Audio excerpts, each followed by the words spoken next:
मेरा आपसे सवाल है कि भारत इस सही दिशा में जा रहा है, क्योंकि तालिबान के टेक ओवर के बाद, अफगानिस्तान के टेक ओवर के बाद हमने देखा कि इस रीजन में, जैसे बांग्लादेश में, हमने देखा कि एक दुर्गा पूजा पे हिंदुओं के ऊपर अटैक हुए और जो इस्लामिक एक्सट्रीमिज्म है वो इंस्पायर हो रहा था तालिबान से। तो आप समझते हैं कि भारत में कोई इस चीज का खतरा है और क्या सही चीजें जा रही हैं? देखिए, तालिबान को लेकर के हिंदुस्तान में एक परसेप्शन ये है कि जो वेस्टर्न मीडिया बोलता है, जनरली उसकी बहुत सारी बात होती है। मेरा अपना मानना यह है कि देखिए, तालिबान के साथ भारत का एक ऐसा रिश्ता है, खासतौर से लोगों को शायद कम पता होगा, जिसे हमारे यहाँ देवबंद स्कूल ऑफ थॉट कहते हैं, जो 1866 में बना। और 1866 में उस वक्त बना ये, जब 1857 का जो पहला आजादी का अगर माना जाता है या विप्लव माना जाता है, उसके उस वक्त जो हिंदुस्तान में जो आजादी की जो चीजें चल रही थी, उसमें ये कहा गया कि साहब ये मुसलमान है, ये कहीं इस लड़ाई में शामिल हो जाए और शामिल होकर ये अपनी पहचान भूल जाए, और हम क्यों लड़े, और हमारा तो एजेंडा ये है कि इसलिए तो हिंदू नहीं रहे। लिहाजा देवबंद स्कूल ऑफ थॉट बना और सहारनपुर उत्तर प्रदेश है, उसने इस नजरिए से इसको आगे रखा कि मुसलमान अपनी आइडेंटिटी इस फ्रीडम मूवमेंट के सिलसिले से जमा कर जाए, कहीं वो हिंदुस्तान जैसा दिखने लगे, हिंदू के साथ मिक्स हो जाए। उस आइडेंटिटी को डिस्ट्रिक्ट करने के लिए ये 1857 में जो हुआ, और उसके बाद फिर जो अंग्रेजों का जो एक तरीके से कह सकते हैं कि उनका जो एक अत्याचार शुरू हुआ और मारपीट शुरू हुई और परधर शुरू हुई, उसके बाद ये हुआ कि आप मुसलमानों को भारत की जंग आजादी में क्यों लड़ने की जरूरत है, हिंदू लड़ रहा है और तो जब जरूरत होगी तब देखी जाएगी। तो 1866 में देवबंद स्कूल ऑफ थॉट किया, और उसका पीछे से मकसद यही था, ये जो है ये भारत की आजादी में हमें उस तरीके से शामिल नहीं होना है, और मुसलमान की एक अलग आइडेंटिटी उसको अलग रखना है। और उसके बाद में यही वो स्कूल है जिसे तालिबान स्कूल ऑफ थॉट कहा जाता है हमारे यहाँ। और यहाँ से तालिबानों का रिश्ता बहुत पुराना है। जिस वक्त वहां तालिबान की हुकूमत में थी, उस वक्त में मीडिया उसमें काम करता था। तो मुझे याद है कि इस महमूद मदनी साहब हैं, इनके वालिद साहब असद मदनी साहब, ये पाकिस्तान के जो आपका खैबर पख्तूनख्वा वाला इलाका है, उस बॉर्डर पे एक बहुत बड़ा इज्तिमा किया गया था। उसमें तमाम अफगानी लीडर, तालिबान लीडर, ये तमाम सब शामिल थे। और मैंने जिस मीडिया हाउस में काम करता था, मैंने उनसे कहा कि मेरे कॉन्टेक्ट हैं, मैं वहां जाके जाना चाहता हूँ। और असद मदनी साहब ने मेरे लिए खत लिखा कि ऐसे ऐसे आना चाहते हैं, और लेकिन वो कुछ हमारे ऑफिस के मामला ऐसे रहे कि मैं वहां नहीं जा पाया, और उस वक्त मुझे वीजा मिल गया। तो आप ये देखें कि तालिबान के जितने लिंक थे हिंदुस्तान में, वो सहारनपुर से थे, और जितना भी हमने उस जमाने कवरेज किया, वो तमाम सारे लोग इन्हीं कॉन्टेक्ट के जरिए किया। तो मैं ये मानता हूँ कि उनकी जो भी सोच रही हो, लेकिन तालिबान हिंदुस्तान के कभी खिलाफ जाएंगे, ये मुझे इस पे शक है। क्योंकि वो लोग जिस पहचान की लड़ाई लड़ रहे हैं, वो पहचान की लड़ाई हमसे ज्यादा पाकिस्तान से है उनकी। और वो इसलिए है कि खैबर पख्तूनख्वा जो पहले आपके यहाँ एनडब्ल्यू कहलाता था, उस वक्त मुझे याद है जब भारत पाकिस्तान बना और पाकिस्तान की पहली असेंबली कराची में हुई, और लियाकत अली खान साहब ने जब उसको एड्रेस किया, तो उन्होंने कहा कि इस ऐवान में जो गद्दार है पाकिस्तान का, उसको बाहर निकाला जाए। तो वो खान अब्दुल गफ्फार खान के कहा, वो बेचारे रोए। तो खान अब्दुल गफ्फार खान जिस वक्त मुल्क भी डिवाइड हुआ था, तभी उन्होंने नेहरू जी से, गांधी जी से, सबको से कहा था, आप हमें भिड़ियों के हवाले कर रहे हैं, आप हमें बचा लीजिए, हम आपके साथ मिलना चाहते हैं, और हमारा आपसे दूसरा रिश्ता है। तो आप अगर उस बैकग्राउंड को देखें, उस मंदिर को देखें, तो पठान की इज्जत हिंदुस्तान में और पठानों को लेकर हिंदुस्तान में बहुत एक पॉजिटिव राय है, बहुत बेहतर राय है, और बहादुर राय मानी जाती है। और शायद इस तरह लोग इग्नोर करते हैं, जाना नहीं चाहते। भारत की फिल्मों में अगर आप भाई देखें, जितनी भी फिल्में हैं, उसमें पठान का किरदार बहुत ही, जैसे कहना चाहिए कि बहुत ही उम्दा देखा जाता है कि पठान बहादुर होता है, सच्चा होता है, ईमानदार होता है, और वो किसी भी मजहब के आदमी की अगर वो गारंटी ले, तो अपनी जान पे खेलकर उसे बचाता है। और आप हिंदी फिल्मों में पठान कैरेक्टर देखें, कभी भी बात कोई हंसी मजाक में आए, एक हमेशा बहादुर के तौर पे आए। तो इस तरीके से हिंदुस्तान का रिश्ता उन पठानों के साथ बहुत पुराना है, और किसी ने आज तक ये नहीं पूछा ये पठान मुसलमान है या हिंदू है, कभी किसी ने नहीं पूछा। और आज भी जो लोग पेशावर से भाग के यहाँ आए, तो आप देखें पूरी पाकिस्तान, हमारी जो भारतीय फिलिस्टी है, उसमें बड़े से 2-3 बड़े खानदान जो वहां से आए थे पेशावर से, उनके बारे में किसी ने नहीं पूछा, इंक्लूडिंग यूसुफ साहब के बारे में किसी ने नहीं पूछा, अली के बारे में किसी ने नहीं पूछा। भाई उन्होंने अपना नाम रख लिया, लेकिन जानते वो मुसलमान है। तो चाहे वो राज कपूर की पूरी फैमिली हो, पृथ्वीराज कपूर की फैमिली हो, तो पठानों को लेके बड़ा पॉजिटिव हमारे मुल्क में वो है। ये तो इस वक्त जो आपने बात कही है, ये मैं समझता हूँ कि इसको मैं उस कॉन्टेक्स्ट में देखता हूँ, हिस्टोरिकल कॉन्टेक्स्ट में देखता हूँ कि जितने भी अफगानिस्तान में मिनिस्टर हुए, चाहे वो अब्दुल्ला हुए, जितने भी थे, वो सब हिंदुस्तान में थे, वो सब यहीं रहे, यहीं पले बढ़े, उसके बाद में वो वहां चले गए। और आपको याद होगा कि जिस वक्त वहां एक खूनी जिसे क्रांति हो रही थी, और वहां जब नजीबुल्लाह को आपने टेलीफोन के पोल पे लटा दिया था, तो मुझे याद है कि यहाँ हिंदुस्तान में एक कॉलोनी है जिसको एशियन गेम्स विलेज कहते हैं। और आप सोचिए, ये 79 की बात बताऊं मैं, और जब उनको लटाया गया तो पता चला कि नजीबुल्लाह साहब की पूरी फैमिली हिंदुस्तान के उस एशियन गेम्स विलेज में रहती है। किसी दुनिया को पता, हिंदुस्तानियों को नहीं पता। तो ये रिश्ते उस दौर से हैं। तो मैं समझता हूँ कि आज के उस मंजर में जब देखते हैं, तो मुझे लगता है कि पाकिस्तान हो सकता है कि सिर्फ एक मुसलमान का जो हफ्त सुबह से के शाम तक हो गया है, वो हर मुसलमान को समझता है कि हर मुसलमान जो है वो गैर मुस्लिम के साथ उतनी ही नफरत कर रहा है, हिंदू के साथ उतनी नफरत करता है जितनी मुझे लगता है पाकिस्तान के पंजाबी मुसलमान के अंदर है। आप सिंध में चले जाइए, मुझे बात करनी नहीं आती, आप बलूचिस्तान में चले जाइए, बात में नजर नहीं आती, आप खैबर में चले, लेकिन पंजाब के अंदर एक खास किस्म का तासुब है और एक सिक्योरिटी कॉम्प्लेक्स है, और सिक्योरिटी कॉम्प्लेक्स को वो इस्लाम से जोड़ते हैं, फिर उसके बाद तो वो किसी भी मानने को तैयार नहीं। लिहाजा आज के तालिबान से बैकरूम टॉक्स भी हमारे भारत की हो रही है, उसमें भी मैं समझता हूं कि पाकिस्तान को ज्यादा बड़ा खतरा है, पाकिस्तान के टूटने का ज्यादा बड़ा खतरा है। ये जो हम देखते हैं कि वहां जो मारपीट हो रही है, ये पूरा का पूरा पाकिस्तान की आईएसआई और जो की एजेंसी है उनके जरिए उन अफगानों को इस तरीके से प्रोजेक्ट करने की कोशिश की जा रही है, तालिबान आने के बाद ये होगा, उसके बाद वो होगा। और कश्मीर में पिछले लंबे से जब ये हुकूमत आई है तब से कश्मीर के अंदर कई चीजें बदली हैं। अब बदली है तो पाकिस्तान के पास अब जो है दहशतगर्द पैदा करके हिंदुस्तान भेजने की उसकी औकात नहीं रही। लिहाजा उसको लगता था कि हम काफिर के नाम पे, हिंदू के नाम पे इन पठानों को अरगला लेंगे और इनका कश्मीर में इस्तेमाल करेंगे। और मुझे लगता है कि कश्मीर से ज्यादा पाकिस्तान के अंदर जो डर है वो ड्रिल्ड लाइन के खत्म होने का डर है, और शायद कहीं खैबर पख्तूनख्वा और जंग का जो पूरा बॉर्डर है अगर वो बदला तो पाकिस्तान के लिए खतरा होगा। लिहाजा पाकिस्तान इस खतरे को डाइवर्ट करने के लिए भारत के खिलाफ तमाम सारी चीजें कह रहा है। लेकिन अगर वहां ये गवर्नमेंट सेटल हो जाती है तो जिस तरीके से आज भी आप देखें कि भारत की हुकूमत ने वहां सबसे ज्यादा जो जिसे कह सकते हैं कि वहां खाने की कमी हुई है उस गेहूं की पेशकश की है, तो ये हम सब जानते हैं कि अफगानिस्तान में तालिबान की वर्चस्व है, उनकी ताकत है, ऐसे भी हम हिंदुस्तान गेहूं भेज रहा है। कोई आईएसआई, कोई भारत की खुफिया एजेंसी का वहां डायरेक्टर नहीं जा रहा, वहां आईबी का डायरेक्टर नहीं जा रहा, वहां कोई बदली कार्रवाई नहीं हुई है। लेकिन इन तमाम चीजों को ध्यान में रखते हुए मुझे लगता है कि थोड़ा सा डस्ट को सेटल होने दीजिए। ये जो पूरा मूवमेंट है ये पाकिस्तान के लिए सदर्द होने वाला है, क्योंकि वो ये जानते हैं पाकिस्तान क्या कर रहा है और पाकिस्तान क्या बोल रहा है। और पाकिस्तान तो वो मुल्क है जिसने अफगानिस्तान के उस एम्बेसडर को, जो उसके मुल्क के एमसी की हैसियत में एक सफीर की हैसियत रखता था, और एक चंद डॉलर लेकर उसको निकल के आपने उनको हवाले कर दिया। तो पाकिस्तान ने तो अमेरिका के सामने अफगानी लोगों को मारा, उनको पकड़वाया और बड़े में डॉलर लिए।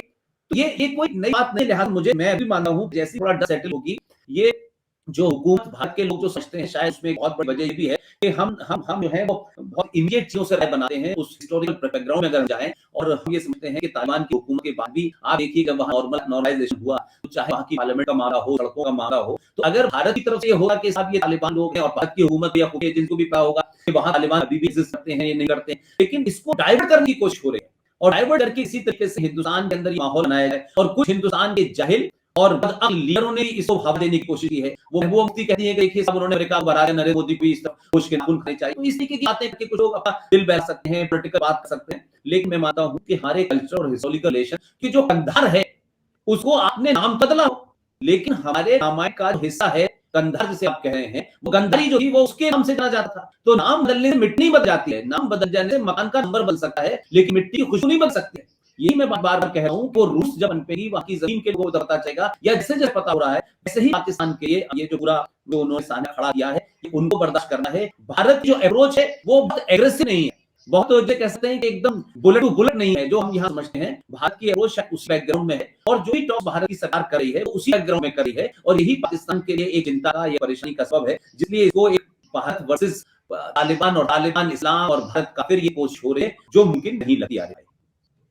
बिल्कुल सही कहा। भारत में असल मसला वो सो कॉल्ड लीडर्स जो हैं, कम्युनल लीडर्स और जो नफरत फैलाते हैं, इसी हवाले से एक बातचीत चल पड़ी है कि भारत में हिंदुत्व एक्सट्रीमिज्म बहुत बढ़ रहा है। और राहुल गांधी साहब ने कहा कि हिंदुइज्म तो अच्छा है लेकिन हिंदुत्व तो बहुत खराब है। और आपके एक अजीम फॉरेन मिनिस्टर रहे हैं, minister of state Salman Khurshid साहब, वो तो अपनी किताब में ये तक कह रहे हैं कि RSS is equal to ISIS Boko Haram. Boko Haram तो लाइन से क्रिश्चियनों को उठा कर सर काट देती है, आईएसआईएस तो आपके सामने है कि 70,000 तो खाली पाकिस्तान इन लोगों ने मर दिए। तो सर आप इसको कैसे देखते हैं कि हिंदुत्व और हिंदुइज्म को सेपरेट कर सकते हैं, और क्या Hindutva is equal to ISIS? देखिए सलमान साहब पढ़े लिखे आदमी हैं, ऑक्सफोर्ड पढ़ के आए हैं माशाल्लाह, वो हिंदुस्तान में उस खानदान से ताल्लुक रखते हैं। तो ये नहीं कह सकते कि साहब जिन मुसलमान होने की वजह से इस मुल्क ने कुछ नहीं दिया, उनके साथ बहुत सारा ऐसे काम किए जैसे उनकी तकलीफ है और तकलीफ वैसे कह रहे हैं। उनके नाना हिंदुस्तान के प्रेसिडेंट थे, उनके नाना अलीगढ़ मुस्लिम विश्वविद्यालय के वाइस चांसलर थे, उनके वालिद साहब देश की इस कांग्रेस हुकूमत में कई वजारतों रहे, कर्नाटक के गवर्नर रहे, सलमान खुर्शीद साहब विदेश मंत्री रहे, कॉमर्स मिनिस्टर रहे। और मैं समझता हूँ कि बड़े ज़हीन लोग हैं और ये जानते हैं कि अंग्रेजी में कब क्या वर्ड बोलना चाहिए और कब किस वर्ड की इंपॉर्टेंस है। ये वो सेकुलर लोग हैं जो जिनके खानदानों में शादियां मिक्सअप हुई हैं, लेकिन ये बहुत सोच समझ के बोलते हैं और ये अपने नफे नुकसान को ध्यान में रख के बोलते हैं। लिहाजा सलमान खुर्शीद के बारे में ये कहा जाता है कि एक बार उत्तर प्रदेश में ये हुआ कि कांग्रेस पार्टी के बहुत बड़े हाथ थे, मुझे याद है, तो किसने कहा कि भाई किसको मुसलमान को आप अध्यक्ष बनाए या सदर बनाए उत्तर प्रदेश का, तो वहां माहौल अच्छा बन सकता है। तो खुद कांग्रेस ने कहा, उसके बाद फिर सलमान खुर्शीद को वहां का प्रेसिडेंट बना दिया गया। तो बोले हमने तो बोला मुसलमान बनाए, इन्होंने सलमान बना दिया। तो सवाल ये है कि सलमान खुर्शीद के मुसलमान होने और उनके मुसलमान आइडेंटिटी में मैं उससे ज्यादा नहीं कुछ कह सकता, लेकिन सलमान साहब बहुत जिसे कह रही बहुत महीन आदमी है और शार्प आदमी है, और वो अपने अल्फाजों से, क्योंकि ऑक्सफोर्ड आए हैं माशाल्लाह, उनकी और मुसलमानों के मुकाबले बेहतर है, ओवैसी से बेहतर है, आजम खान से बेहतर है, अजमल खान से बेहतर है। आपको याद होगा 1984 में मोहतरमा इंदिरा गांधी का जब कत्ल हुआ, और कल ये 31 अक्टूबर 1984 में हुआ, और उसके बाद फिर इस तरीके से सिखों के खिलाफ जो मारपीट हुई, कत्ल गारत हुई, पूरे देश में हुई, दिल्ली में हुई। आप इन चीजों की तरफ ध्यान दीजिएगा। और उस कत्लो गारत होने के चंद महीनों बाद सलमान खुर्शीद साहब ने किताब लिख दिया, और वो किताब लिख दी, और किताब लिख के उन्होंने जो बात कही, उसको अगर मैं अपनी नुक्ते नजर से देखा हूं तो मैं समझता हूं कि सलमान साहब ने बहुत खूबसूरती से, बहुत शातिर तरीके से, बहुत महीन तरीके से एक बड़े मामले को डाइवर्ट करके कैसे उसको छुपाया जाता है, इन्होंने काम किया। उस किताब का नाम था India at home, the reinstatement of Indian Muslim, ये किताब का नाम था। इसके सफा नंबर 141 141 पर 141 141 पर सलमान खुर्शीद साहब, किताब का नाम है India at home, the reinstatement of Indian Muslim. अब इसके सफा नंबर 141 पे वो फरमाते हैं, और ये किताब उनकी ऑलमोस्ट 85 के एंड में आई थी, और ये किताब आई और लोगों ने पढ़ी और लोगों खत्म हुई। मुझे उस वक्त से याद है, उस किताब के जब वो उसमें लिख रहे हैं, तो 140 141 नंबर पेज पर वो जो फरमाते हैं, वो ये फरमाते हैं, तर्जुमा बताता हूं उन्होंने क्या फरमाया। उन्होंने कहा कि जिस वक्त दिल्ली में सिखों को हिंदू मार रहे थे, उस वक्त भारत का मुसलमान बहुत खुश था, बहुत मुतमईन था, बहुत सेटिस्फाइड था। और फिर वो अपने आगे की लाइन में लिखते हैं कि ये दोनों वो लोग हैं जिन्होंने 47 में मुसलमानों को मिलकर मारा था, इसलिए ये लोग अब अपने पाप को भोग रहे हैं। ये उन्होंने 85 में इंदिरा गांधी के सानिध्य के बाद की। अब आपने इसके पीछे की सारी पॉसिबिलिटीज को कवर कर दिया। अब मैं दूसरी सवाल है, अभी आज अपने स्कोर में ये बात रखता हूं, क्योंकि ये जरा आपके व्यू है कि उनकी रीच दूसरी है और वो इंटरनेशनल है, इसलिए कहना चाहता हूं कि आरिफ भाई, किसी हिंदुस्तान दुनिया की किसी कैपिटल के अंदर यकायक एक तरफा मैसेकर हो, एक तरफा मारकाट हो, और मारकाट करने वालों को में 3.5 से 4 हजार लोगों का कत्ल हो जाए, तो जमीन पे एक भी गुंडा, एक भी बदमाश न पकड़ा जाए, 5 साल बाद न पकड़ा जाए, 6 साल बाद भी न पकड़ा जाए, और पड़ोस पड़ोस लोग सब जानते हैं, वो कहें कि सब हमें किसी ने नहीं मारा, तो फिर मारने वाले कौन थे, कहां से आए थे, कौन लोग थे? 3,500 सिखों का जिन्होंने कत्ल किया, उसमें से जमीन में एक कातिल नहीं पकड़ा गया। हाँ, कुछ कांग्रेस के लीडर्स को ये कहते पकड़ा गया कि इन्होंने प्रोवोक किया था, चाहे उसमें एचएल भट्ट हो, धर्मराज शास्त्री हो, जो अब नहीं है, फौत हो चुके हैं वो लोग, लेकिन सज्जन कुमार और जगदीश टाइटलर का ये तो नाम आता है, खत्म होती है। तो जगदीश टाइटलर ने या सज्जन कुमार ने जमीन तो नहीं मारा, भीड़ को प्रोवोक क्या होगा, यहां तक मान लेता हूं, लेकिन जमीन पे भाई दिल्ली की पुलिस ने एक भी आदमी कोई पकड़ा, नॉट ए सिंगल, कोई पकड़ा गया। तो मेरा चार्ज ये है, मैं मानता हूं कि कांग्रेस पार्टी के सिलसिले में जो मुसलमानों ने खिदमत, जो जामा मस्जिद के इमाम साहब की देख में जो वहां भीड़ थी, तो वो खुद नहीं आए, ये मारकाट करने वाली जो फौज आपने दिल्ली में चलाई पूरी, उसमें से किसी सिख ने, वो कहता है हमारी समझ नहीं आ रहा है कौन लोग मारने आए, कहां से आए हैं, जो जिंदा हैं, आज भी जीवित हैं, और कईयों ने बहुत सारे बयान दिए कि हमने किसी को पहचान तक नहीं, ये कौन कहां से आए, हमारे तो आस-पास में सारे हिंदू थे, उन्होंने बताने की कोशिश की, फिर ये किसने मारा। मेरा चार्ज ये है कि 1984 में जब इंदिरा गांधी का कत्ल हुआ, तो बाकायदा 3 मूर्ति एक मीटिंग हुई, और मीटिंग के बाद ये कहा गया कि हिंदुओं के सिंबल को इस सिखों ने मारा है, हमें इनको सब सिखाना है। और उसके बाद बहुत ऑर्गेनाइज तरीके से वो भीड़ भाड़ से ली जाती है, और उस भीड़ के माध्यम से काम होता है, और फिर होने देती है, और उसके बाद समाप्त हो जाता है। और फिर उसके बाद इंदिरा गांधी की लाश को हिंदू सिंबल को समाप्त करने वाली, खत्म करने वाली एक हिंदू और सिखों के बीच में एक दीवार खड़ी की जाती है, और फिर जहां इलेक्शन लड़ते हैं, और इंदिरा गांधी की लाश के ऊपर उन्हें हिंदुस्तान की पार्लियामेंट में 412 सीटें मिलती आउट ऑफ 2543, और उसी वक्त भारतीय जनता पार्टी, उसको मैं बार बार तस्वीर भी कहता हूं, मजाक भी कहता हूं, उस वक्त ये पार्टी एक फूल दो वाली थी पार्लियामेंट के अंदर। तो आप सोचिए कि ये पूरा आया, जो लोग भी इर्द गिर्द थे, वो तमाम सारे लोग आज उसमें से ज्यादा चाहे अरुण नेहरू हो, अरुण सिंह हो, दूसरे तमाम सारे लोग जा चुके हैं। ये कौन लोग थे, इन्होंने सब काम किया, और किस तरह से उन राजीव गांधी को प्रोजेक्ट करवाया गया, और फिर उसके बाद उनको खड़ा कर दिया गया हिंदुस्तान के नेशनल चैनल के ऊपर। और वो हमारे यहाँ हमारे जो सनातनी संस्कार है, जो रस्म है, कसम है, उसमें एक धागा पहनाया जाता है बचपन में, जब बच्चा 60 साल हो जाता है, उसमें हम लोग जनेऊ संस्कार भी कहते हैं, उसको जनेऊ संस्कार भी कहते हैं। और वो किसी खास के लिए था कि वो ब्राह्मणों में होगा, ठाकुरों में होगा, वो सबके लिए होता। आप पहली बार एक शख्स जो लंबे समय तक एक पायलट रहते हुए देश रहा, और 1968 में उसकी शादी हुई, और उसके बाद में वो आदमी भारत का प्रधानमंत्री बना है और 1984 में नेशनल चैनल के ऊपर आके खड़ा होता है और वो अपना जनेऊ अपने कुर्ते के ऊपर पहनता है। तो ये समझ नहीं आया कि राजीव गांधी को उस जनेऊ को, अब वो क्लिप अवेलेबल है, that is available on YouTube. मैं भी एक प्रोग्राम करा था, उसमें मैंने डाली हुई आके लोग, अब जनेऊ को ऊपर पहना करके क्या मैसेज वो लोग देना चाहते थे जिन्होंने राजीव गांधी को खड़ा करके प्रधानमंत्री बनाया। इस आदमी को सिर्फ हवाई जहाज चलाने की ट्रेन थी। मेरा कहना यह है कि उसमें जो मुसलमान शामिल थे जिन्हें हायर किया गया था मारने के लिए, सलमान खुर्शीद ने इस खाई को बढ़ाते हुए ये स्टेटमेंट नहीं, किताब जारी और उसके बाद लिख के, अब सलमान खुर्शीद साहब ने उस वक्त जब कांग्रेस पार्टी बहुत बुरे हालात से गुजर रही है और कांग्रेस पार्टी के अंदर यही तय नहीं हो पा रहा है कि असली कांग्रेस कौन सी है। कांग्रेस पार्टी एक बार टूट चुकी है, हम जानते हैं सोनिया गांधी के खिलाफ एनडी तिवारी साहब, मरहूम अर्जुन सिंह साहब और उसमें एक तीसरे आदमी थे जो जिंदा जिनका नाम नटवर सिंह था, उन्होंने कांग्रेस तिवारी बनाई थी, सोनिया गांधी के खिलाफ नहीं थी। काफी उसमें हंगामा हुआ, सॉरी नरसिम्हा राव के खिलाफ बनी, तो कांग्रेस टूटी रही। कांग्रेस एस बनी, कांग्रेस जे बनी, कांग्रेस जे बनी, तो ये टूटी रही है। आज की स्थिति यह है कि कांग्रेस टूट नहीं रही है, लेकिन कांग्रेस एक कपिल सिब्बल की है, एक मनीष तिवारी की है, एक सलमान खुर्शीद की है, एक आपके गुलाम नबी आजाद की है। तो इस वक्त कांग्रेस के अंदर एक वैक्यूम है और वैक्यूम इसलिए है कि कांग्रेस पार्टी जिन वजह से हुकूमत में आती थी वो वजह नहीं मिल पाई को, और वो वजह थी कि आप पूरा इनका ग्राफ उठा के देखें इस गांधी परिवार का। जब नेहरू जी की मौत हुई तो उससे पहले ये होने लगा था वो आफ्टर नेहरू, तो उस वक्त सोच समझ करके लोग, उस वक्त कांग्रेस हिस्सों में टूटी, खूब झगड़ा हुआ और एक ऐसे कमजोर आदमी को जो बहुत जो कहना चाहिए आर्थिक रूप से बहुत मजबूत नहीं था और सामाजिक रूप से बहुत मजबूत नहीं था, लेकिन उसकी ईमानदारी के ऊपर कोई शक नहीं था, तो उस आदमी को आपने उस हिस्से को बनने के लिए कि इंदिरा गांधी को थोड़ा टाइम मिल जाए और सामने मिलकर लाल बहादुर शास्त्री को आपने बनाया। फिर लाल बहादुर शास्त्री की हत्या कैसे हुई वो पूरा देश जानता है, उस पर फिल्में बन चुकी। फिर इंदिरा गांधी आ गई और इंदिरा गांधी बनी और इंदिरा गांधी की लाश पे राजीव गांधी ने, और उसके बाद से नेहरू फैमिली का कोई आदमी अभी तक प्राइम मिनिस्टर नहीं बना है। और जो बना भी आप देखा होगा 2000 में इंदिरा अटल जी के आने के बाद वो किस तरीके के प्रधानमंत्री थे और प्रधानमंत्री असली कौन था, वो कैसे चलाया जा रहा था। लेकिन अब सवाल यह है कि नेहरू परिवार में या इंदिरा परिवार में किसी आदमी को, जब तक इस परिवार का कोई आदमी शहीद न हो तब तक बदले में कुर्सी नहीं मिलने वाली, क्योंकि ये इनके यहाँ शहादत लेने और देने के साथ ही कुर्सी मिलती है, उसके अलावा क्योंकि गट्स नहीं। अगर राजीव गांधी बहुत ईमानदार थे, बहुत हाई कंप्यूटर युग के, तो फिर राजीव गांधी को इतना बड़ा मैंडेट मिला, राजीव गांधी के पास कोई बैकअप नहीं था, फिर राजीव गांधी को बाबरी मस्जिद के दरवाजे क्यों खुलवाने पड़े, क्यों उन्होंने हिंदू कार्ड किया, और उसके बावजूद भी वो हुकूमत तो नहीं है उसके बाद।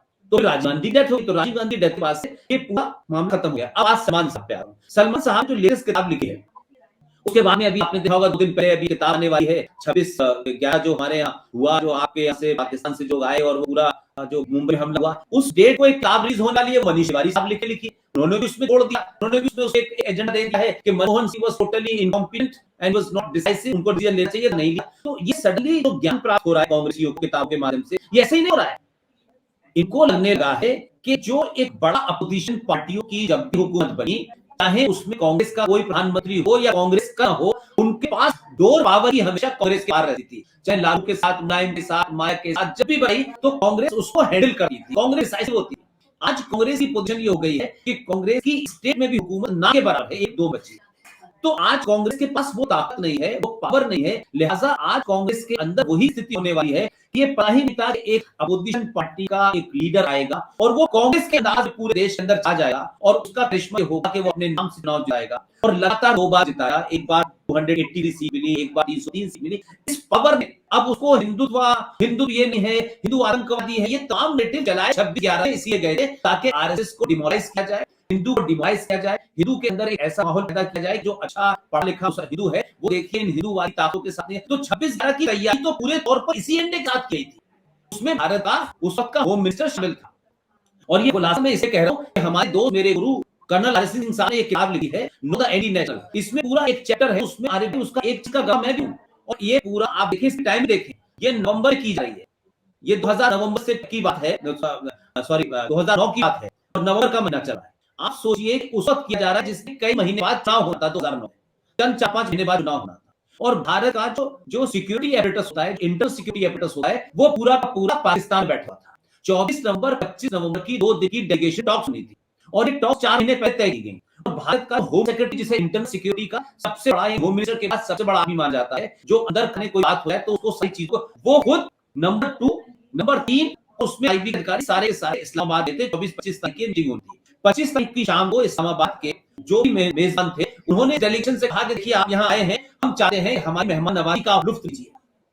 और हम आपको चाहते हैं कि एक रात और आप यहाँ रुकें और आप इस्लामाबाद से ऊपर 35 किलोमीटर जो मरी है, हम आपको चाहते हैं कि आप वहां जाएं और उस वक्त आप ध्यान दिएगा कि उस वक्त वहां पर जाने के बाद कम्युनिकेशन ब्लॉक हो जाए, वहां इतने ऊपर है आपका पूरा का पूरा डेलीगेशन आपका मरी में बैठा हुआ भारत, और भारत की उस डेलीगेशन ने एक शख्स जिसको कुछ ही नहीं लग रहा था उसने भारत आने की कोशिश की, उसे रोका। फाइनली उसने रात में कहा कि मेरी मतलब मेरे घर में बहुत बुरे हाल है, मुझे जाना है, मेरी तबीयत खराब हो रही है, तब उसको आपने बागा बॉर्डर आने दिया और वो शख्स भारत आ गया। और उसी जिस वक्त पाकिस्तान के इस्लामाबाद से 15-35 किलोमीटर ऊपर हमारा भारत का पूरा वॉर रूम बैठा हुआ था, उसी दिन 26/11 के दिन रात के वक्त 8:15 बजे भारत के वक्त के हिसाब से भारत के अंदर पाकिस्तान का उस वक्त का और इस वक्त का एक ही फॉरेन मिनिस्टर है जिसे आप शाह मोहम्मद कुरैशी कहते हैं। ये दिल्ली के अंदर मेरिडियन होटल के पास में महिलाओं खवातीनों का एक प्रेस क्लब है, उसमें बैठे हुए जना। तो आप सोचिए कि 26/11 सानिहा हो रहा है, पाकिस्तान का फॉरेन मिनिस्टर यहां बैठा हुआ है और भारत का इंटरनल सिक्योरिटी का सारा apparatus मरी में बैठा हुआ है। तो आप मान के चले कि ये कोई नई बात नहीं है कि हमारे यहां आज चुनाव को लेकर के किस किस तरीके की चीजें की जा रही हैं। लिहाजा सलमान खुर्शीद साहब ने जब ये कहा कि बोको हराम और आईएसआईएस से आपने जब हिंदुत्व को जोड़ा और कहा हिंदुत्व क्या है, अब मैं क्या ये कहूं कि आरिफ साहब एक अच्छे शख्स हैं और आरिफ साहब की शख्सियत क्या है, तो ये जो शख्सियत है ये व्यक्तित्व की बात होती है। जैसे मैं कहूं कि एक मैं मनुष्य हूं और मेरा क्या व्यक्तित्व है, हिंदू कौन है और हिंदुत्व क्या है या नहीं, दो चीजें अलग अलग नहीं है, लेकिन इनके रूप क्या है। तो मैं उसको बहुत अपनी सरल भाषा में आसान भाषा में समझाना चाहता हूं कि भगवान कृष्ण जब बांसुरी बजा रहे थे, भगवान कृष्ण जब लीला करते थे तो भगवान कृष्ण हिंदू थे, लेकिन भगवान कृष्ण जब बांसुरी हटा के सुदर्शन चक्र लेकर के अर्जुन को अधर्मियों से युद्ध करने के लगा रहे थे, वो हिंदू था। इसलिए भगवान राम के मंदिर में मोदी का जाना, उसकी फाउंडेशन स्टोन में वहां जाकर के पूजा करना, ये हिंदू का कर्तव्य था। लेकिन वही मोदी बालाकोट में घुस करके आतंकवादियों को मारा है, ये हिंदू है, इससे नहीं कर सकता। तो हम सलमान खुर्शीद को समझें कि सलमान खुर्शीद साहब जिस वक्त भारत के अंदर समझौता एक्सप्रेस में बम फटे और काफी लोग मारे गए और उसके बाद उसमें पाकिस्तानी पकड़ा गया, उस पाकिस्तानी को आपने छोड़ दिया और उसके लिए आपने एक गरीब बहुत ही इसे क्या चाहिए जिसके तब तो कपड़े नहीं थे, सीमांत को पकड़ के डाल दिया कि इसे बम रखे थे। तो आदमी कलकत्ता में रहता है, इसे क्या कहते हैं सलमान खुर्शीद, ये बताएं, इसे बताएं सलमान खुर्शीद कि 26/11 क्या था। और 26/11 के बाद फिर एक आदमी ने किताब की उर्दू में, उर्दू जर्नलिस्ट वो महेश भट्ट उसमें शामिल थे, दिग्विजय उसमें शामिल थे, शकर उसमें शामिल थे और महमूद मरी उसमें शामिल थे। तो आप हिंदू की परिभाषा और हिंदू की डेफिनेशन और हिंदू की डेफिनेशन से ज्यादा ये बताएं कि आप कौन से इस्लाम बात कर रहे हैं। आप इस्लाम की बताएं कि इस्लाम क्या है और मुसलमान क्या है। इस्लाम मोहम्मद साहब हैं, तो फिर अली की गर्दन काटने वाला कौन था, फातिमा की हत्या करने वाला कौन था, शाम की गलियों में प्रॉफिट मोहम्मद के खानदान की औरतों की बेहुदगी करके उनको बेपर्दा करके निजों पे उनके कत्ले जाने वाला कौन था, वो कौन सा इस्लाम था, वो कौन सा मुसलमान था, ये बताएं। अगर ये बता पाएंगे तो वो हिंदुत्व को समझेंगे। हिंदुत्व को गाली देना इसलिए आसान है, हिंदुत्व की परिभाषा डेफिनेशन बताना इस मुल्क में इसलिए आसान है कि हमारे यहाँ लोग रिएक्ट नहीं करते और हम से उम्मीद करते हैं कि जैसे मुसलमान प्रॉफिट मोहम्मद का कार्टून डेनमार्क में किसने बनाया, बना दिया, लेकिन हिंदुस्तान में अलग अलग का क्या मतलब है। क्या आप हिंदुस्तान के उस हिंदू से जिसकी नसों के अंदर, जिसके खून के अंदर किसी को कत्ल करने मारने की कहीं इजाजत नहीं दी गई है, कहीं नहीं दी गई है, लेकिन आप चाहते हैं कि मुसलमान के लिए बिहेव करने दें, आप उसे फोर्स कर रहे हैं, रोज गाली दे रहे हैं, रोज कोई भगवान राम को गाली देता है, कोई मां को गाली देता है, कोई सीता के बारे में शब्द इस्तेमाल करता है। लेकिन अगर हिंदू और सनातनी उस पर रिएक्ट नहीं कर रहा है तो कुछ लोगों को ये गलतफहमी नहीं होनी चाहिए। हिंदुओं ने अब तक कृष्ण का वही रूप देखा है, वो बांसुरी बजाते थे। हिंदुओं ने भगवान राम का वही रूप देखा है कि एक मां के कहने से संन्यास ले लिया चले गए, लेकिन हिंदुओं ने रूप नहीं देखा है। वही मर्यादा पुरुषोत्तम राम जब गए, जब उनको संन्यास हुआ, जब से जा रहे थे तो उस रास्ते में हजारों राजाओं के महल थे, किसी भी मत ले सकते, लेकिन वो जब गए तो धनुष बाण लेके गए। ऐसे मुसलमान लीडरों को जो हिंदुस्तान में है, हिंदुस्तान के बाहर है, वो कहीं भी दुनिया में है, हिंदुस्तान के सनातनी हिंदू के तहम्मुल का कोई इम्तिहान न ले। ये ध्यान रखें कि जब तहम्मुल टूटेगा तो महाभारत होगा, तहम्मुल टूटेगा तो भगवान राम और उनकी पत्नी को लेने के लिए पूरी लंका सोने की जल जाएगी, कोई मानने वाला नहीं होगा। इसलिए हिंदुओं के अंदर जो उनका जो एक ड्राइव है, जो उनका से कहते हैं इंस्पायरेशन है, वो आज भी मर्यादा पुरुषोत्तम राम की बात करते हैं, वो आज भी भगवान कृष्ण की बांसुरी बजाए हैं। लेकिन भारत का बहुसंख्यक मेजॉरिटी अक्सरियत में रहने वाला हिंदू हिंसक न हो, वायलेंट ना हो, ये हिंदुस्तान की माइनॉरिटी की जिम्मेदारी है। अगर वो होगा तो फिर आप महफूज नहीं होंगे, फिर देश की पुलिस आपको ही बचाएगी, फिर हिंदू पुलिस भी होगी, हिंदू आर्मी भी होगी, हिंदू ब्यूरोक्रेट भी होगा, एसएसपी भी होगा, डीएम भी होगा। लिहाजा सलमान खुर्शीद साहब ने अपने करियर के लिए, अपने आप को लाइमलाइट में लाने के लिए, कांग्रेस की हालत खराब होने की वजह से जो कांग्रेस में इंटरनल रिफ्ट है उसको डाइवर्ट करने के लिए तमाम बयान अगर आप दे रहे हैं तो आपका सियासी मकसद हो सकता है, लेकिन हिंदुस्तान का मुसलमान आपको हिंदुस्तान का हिंदू आपको मुसलमान मानता है, इसलिए कोई भी ऐसा बयान आप न दें कि हिंदुस्तान का आम हिंदू भी आप जैसे पढ़े लिखे लोगों को, जिनके दादा जिनके नाना प्रेसिडेंट, जिसके बाप इस देश के गवर्नर और सफीर सफारत में रहे हो, इतनी सारी उनको बजाते रही हो, उसके बावजूद भी अगर आप ये बात है तो फिर असदुद्दीन ओवैसी और आजम खान और अजमल खान से हम वो तक को नहीं कर सकते कि इनको हम समझा सकते हैं। वो तो पैदाइशी जाहिल हैं, वो पैदाइशी इस्लामंगे तकरीर है, वो पैदाइशी अंगा कराने वाले लोग हैं। इसलिए मैं मानता हूं कि उन्होंने बयान दिया है और उसको बहस छेड़ी है, वो बहस बेमानी है, उसका कोई मतलब नहीं है। ये 2021 का भारत है। इस हिंदू को आज ये पता चल गया है तो उसे किस तरीके से इस मुल्क की तारीख गलत बताई जा रही है, गलत चीजें बताई जा रही हैं, गलत नैरेटिव बताए जा रहे हैं। इसे गली गली मोहल्ले मोहल्ले इस सोशल मीडिया ने लोगों को बड़ा अवेयर किया है। दुनिया में क्या हो रहा है, अमेरिका में क्या हो रहा है, फ्रांस में क्या हो रहा है, ये सबको पता है। लिहाजा आज ऐसा नहीं होगा कि आप कोई हल्की बात कहेंगे और निकल जाएंगे, लोग रिएक्ट नहीं करेंगे, और रिएक्ट करेंगे तो जो भी जिसकी समझ में आएगा, चाहे वो आपका ही मकान हो, उसको आग लगा देंगे। ये दिन वो दिन के लिए मैं वक्त खा रहा हूं कि कहीं ऐसा ना हो कि कहीं चलते फिरते लोगों को आग लगा दिया है, क्योंकि स्थिति आप उधर ले जाए हैं। लिहाजा सलमान खुर्शीद हो या दिग्विजय सिंह हो, इनको अपनी सियासी रोटियां सेकने ये सीखें। इसलिए सरकारें आएंगी जाएंगी, मोदी से पहले लोग थे, मोदी के बाद भी लोग होंगे, मोदी कोई आखिरी नहीं है, लेकिन सरकारों के जाने के बाद समाज नहीं बदलता है। अगर समाज बदल गया है तो उससे खौफ आइए, उससे डरिए। अगर रिश्ता टूट गया पड़ोस में तो पुलिस नहीं बचने आएगी, आपका काम तमाम जाएगा। आज जो भी कुछ है, जितने भी हालात खराब हैं, हिंदुस्तान का अकलियत मुसलमान ये नहीं कह सकता कि उसके पड़ोसी ने उसे घर में आग लगी, वो ये नहीं कह सकता, पड़ोसी ही सबसे पहले आता है। लिहाजा गिनती 25 करोड़ हो, आप रोज गाली दें, रोज में बढ़ाएं, रोज हमारे खिलाफ कुछ बोले और मोदी का नाम लेकर आप हिंदुत्व को गाली दें, मोदी को गाली देने की छूट है क्योंकि डेमोक्रेसी है। मोदी का आपको विरोध करने की पूरी आजादी है कि वो हुकूमत है। मोदी के लोग, मोदी की सरकार, मोदी की पार्टी उसका जवाब देगी। आम आदमी जवाब जितना दे सकता देगा, लेकिन आम आदमी समाज में रहने वाले हिंदू को अगर आपने गाली दी तो आपको लोग घर तक नहीं छोड़ेंगे। जी पुष्पेंद्र जी, मैं एग्जैजरेट नहीं करूं तो आप घंटों बोलते रहे, हम मतलब शॉकिंग उसमें सुनते रहे। You are a blessing for this nation. आप लोगों की आंखें खोलते हैं। सर, इसी हवाले से एक सवाल है कि आजकल मैं देख रहा हूँ कि काफी हफ्तों से जुम्मे की नमाज पे झगड़ा चल रहा है गुड़गांव में, और मैंने अपने एक दोस्त को गुड़गांव फोन किया। मैंने कहा यार क्या वहाँ पे मस्जिद नहीं है जो सड़कों पे ओपन प्लॉट्स पे नमाजें पढ़ रहे हैं? तो उसने बहुत सारी मस्जिदें, ये सब साजिश है। वक्फ बोर्ड के बारे में उन्होंने बताया, तो जिम्मेदारी तो वक्फ बोर्ड की है ना, कितना सारा पैसा है उनके पास। तो हमने सुना है कि उनके पास काफी जमीन नहीं है, तो कुछ बताएंगे कि ये गुड़गांव में क्या हो रहा है? अब सुना है कि हिंदू के गिराज में नमाज पढ़ी जा रही है, और दुनिया को ये पोर्ट्रेट किया जा रहा है कि मुसलमान बेचारा इतना गरीब है इंडिया में, उनके पास मस्जिद तक नहीं है। क्या कहना चाहेंगे सर? अरे भाई, सर्वे करा लें अगर हिंदुस्तान में, तो हिंदुओं के मंदिर होते हैं उसमें भगवान की मूर्ति रखने की जगह होती है। जो छोटे छोटे मंदिर होते हैं उसमें भगवान की मूर्ति आ जाए और पंडित जी बैठ जाए, ज्यादा जगह नहीं होती। लेकिन कोई मस्जिद ऐसी नहीं है जिसमें कम से कम 100 लोग नमाज ना पढ़ सके।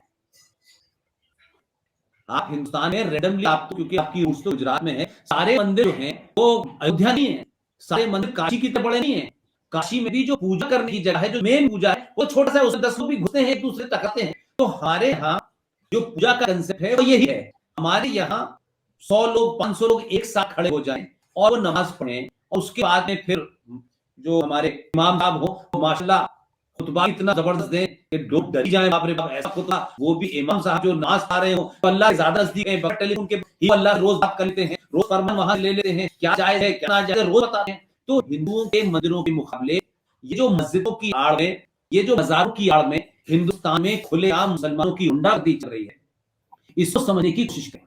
और इसको समझने के लिए आपको 2 चीजें समझना जरूरी है, और वो ये है कि आप ये देखें, याद करें इस बात को कि 1989 इतना से इसलिए बैकग्राउंड में देना चाहता हूं ताकि आपके जो व्यूअर हैं वो आज क्यों ऐसा हो रहा है उसको समझ सकेंगे, क्योंकि हम तक आज की बात कर देंगे वो बैकग्राउंड नहीं पता चलेगी।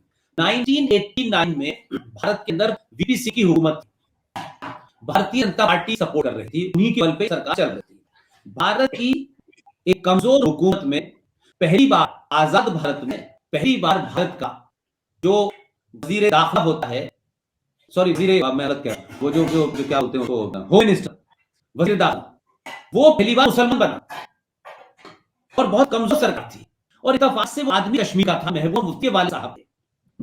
2 दिसंबर को वहां उन्होंने ओथ ली, और 8 दिसंबर को 8 दिसंबर 1989 को उनकी एक बेटी गायब हो गई, कि साहब उसको अगवा लिया गया है, किडनैप कर लिया गया है, और ये पूरे देश में वहां उड़ गई। और आप उसके बाद, ये बात मैं इसलिए कह रहा हूं कि इसको समझें, भारत में पहली बार 4 इंटरनेशनल टेररिस्टों को छोड़ने के लिए ये पूरा ड्रामा चला गया, और उसके बाद आपको पता है किसे किसे छोड़ा गया और उनकी बेटी वापस आ गई। और आप सोचिए 2 दिसंबर 1989 और 19 जनवरी 1990, अगर 2 दिसंबर से 19 जनवरी तक अगर दिन ही गिने तो कुल मिलाकर के 50 दिन होते हैं, सिर्फ 50 दिन। और जम्मू कश्मीर में लेफ्टिनेंट गवर्नर का रोल था, वहां जम्मू लेफ्टिनेंट गवर्नर थे, और लेफ्टिनेंट गवर्नर को रिपोर्ट करना होता है, लेफ्टिनेंट गवर्नर होम मिनिस्टर चल रहा है, he has to report the home minister, he has to take the order from the home minister। तो ये एक अजब कौन था कि जगमोहन, जो बहुत ही अपराइट ऑफिसर थे, या ब्यूरोक्रेट भी थे, दिल्ली में डीए के चेयरमैन भी रहे, बाद में फिर वो अटल जी की सरकार में मंत्री भी रहे, जगमोहन को कंप्लीट इंस्ट्रक्शन था, डोंट मूव, कीप क्वाइट, जो हो रहा है उसमें आपको दखल, उसकी पावर सीज करी। और 19 जनवरी 1990 को दुनिया में, जो देश में एक राज्य है, एक स्टेट है जहां मुसलमानों की अक्सरियत है, उसके सूबे का होम मिनिस्टर बनता है, और वहां लेफ्टिनेंट गवर्नर है, उसकी पावर सीज कर दी जाती है, और आप प्लान करके 2,500 हिंदू कश्मीरी पंडितों का कत्लेआम कराते हैं। 5 लाख कश्मीरी हिंदू पंडित अपने आबो अदाब की जमीन छोड़कर, जो कई सालों से, कई सदियों से रहे थे, वो हिंदुस्तान में माइग्रेंट बन जाते हैं, और इस्तीफा नहीं था, वहां इस्तीफा नहीं था। और वही वीपी सिंह प्रॉफिट मोहम्मद के पैदाइश के दिन को भारत में छुट्टी का ऐलान करते हैं। तो वीपी सिंह की सरकार किसके दबाव में बनी थी, कौन इंटरेस्ट ताकत थी कि आपने प्रॉफिट मोहम्मद के मानने वाले, जहां वो पैदा हुए, वहां भी हमने नहीं सुना कि उनकी पैदाइश के दिन कोई सरकार ने छुट्टी घोषित की हो। पाकिस्तान में होती है, बांग्लादेश में होती है, कब होती है, लेकिन हमारे यहाँ वो इंदिरा गांधी की बर्थडे हो, नेहरू की बर्थडे हो, किसी की बर्थडे, उसी अंदाज में बाकायदा यहाँ एक छुट्टी घोषित की गई कि प्रॉफिट मोहम्मद के दिन हमारे यहाँ छुट्टी रहेगी।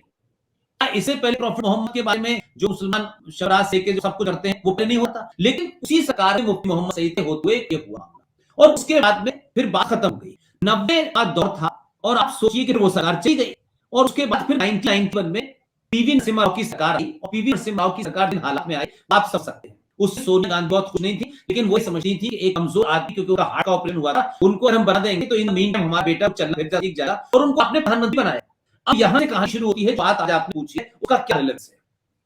1991 में अयोध्या का मूवमेंट पीक पर था, अडवाणी पूरी यात्रा लेकर जा चुके थे, और तमाम पूरे मुल्क के अनेक माहौल बना हुआ था, और आप देखिए कि बिना किसी को बताए उस वक्त अयोध्या के मामले पे नरसिम्हा राव ने इस तरीके का एक प्रस्ताव रखा, और कहा देखिए साहब, ये जो कंट्रोवर्सीज, ये तो बहुत सारी 30,000 मंदिरों पर क्लेम है हिंदुओं का, तो इससे कैसे हम निजात पाए। उन्होंने एक कानून बना दिया, प्लेसेस ऑफ वर्शिप एक्ट 1991 के नाम से जाना जाता है, इसको कोई नहीं जानता, बहुत लोग इस बारे में जानते हैं, और हमारे जो और भी लोग हैं अपने आप को बहुत ज्यादा क्लेम करते हैं, वो लोग भी इस चुप्पी में शामिल हैं, और वो संगठन भी चुप्पी में शामिल हैं कि उनको बात बतानी चाहिए थी, इससे किसी का नुकसान होना। तो 1991 प्लेसेस ऑफ वर्शिप एक्ट में ये कहा गया, अयोध्या को छोड़ करके जो 30,000 मंदिर हैं, जिसमें मथुरा भी है, जिसमें काशी भी है, इनकी स्टेटस इसको रहेगा जो 15/1947 को था, जो 15/1947 को एज इट सिचुएशन थी वही अब रहेगी, इसके ऊपर न कोई दखल दे सकता है, न सुप्रीम कोर्ट इसमें किसी पिटीशन एंटरटेन कर सकता है। आप समझिए मेरी बात को। अब आप सोचिए, प्लेसेस ऑफ वर्शिप एक्ट के तहत हिंदुओं का जो 30,000 मंदिर थे, उन मंदिरों में 90% पे कहीं तो के मस्जिद बनाई है, कहीं मजार बनाई है, कहीं वो इस तरीके से उसमें कहीं ना कहीं मिक्स कर दिया गया। जैसे काशी के अंदर किया कि वहां उठा करके भगवान जो नंदी है उसके सामने वहां शिव भगवान थे, उन्हें उठा के अंदर रख दिया है, और उनके सामने मस्जिद बना दी। इसी तरीके का स्थिति उन 30,000 से ज्यादा मंदिरों में। अब ये प्लेस ऑफ वर्शिप पास हो गया। अब सोचिए कि कीमत किसकी ली, ये 85 में जिन लोगों ने सिखों के कत्लेआम में बढ़ चढ़ हिस्सा लिया, उन्होंने कांग्रेस को ब्लैकमेल किया। उसमें सलमान खुर्शीद जैसे लोग, गुलाम नबी आजाद जैसे लोग, ये सब शामिल थे, और कहा कि मुसलमान बहुत गुस्से में है कि आपने इतना सब कुछ किया और अयोध्या मूवमेंट में मंदिर के दरवाजे खुलवाए नरसिम्हा राव ने, आपने हमें क्या दिया। तो बदले में प्लेसेस ऑफ वर्शिप एक्ट मुसलमानों को दे दिया गया, जिससे इस पे हिंदुओं का जो राइट है वो समाप्त हो जाए, और हिंदू इनकी कोई कानूनी लड़ाई न लड़ सके, ये करके चले। लेकिन इसके पीछे की कहानी और है, तो 85-86 में हुई है। जब भारत और पाकिस्तान बटा, तो उस वक्त जो हिंदुस्तान से मुसलमान ने पाकिस्तान का बड़ा चाहती, जो समझते थे कि यहां से जाएंगे तो उसी गवर्नर और कलेक्टर हो जाएंगे, तो यहाँ जो मुसलमानों के मकान खाली पड़े थे, उसको नेहरू जी की हुकूमत ने कहा कि हिंदू जो पाकिस्तान से आए आप इनमें लें, उसकी इजाजत दी रहने के लिए। और वो हिंदू राजस्थान, हरियाणा, पंजाब और दिल्ली थे।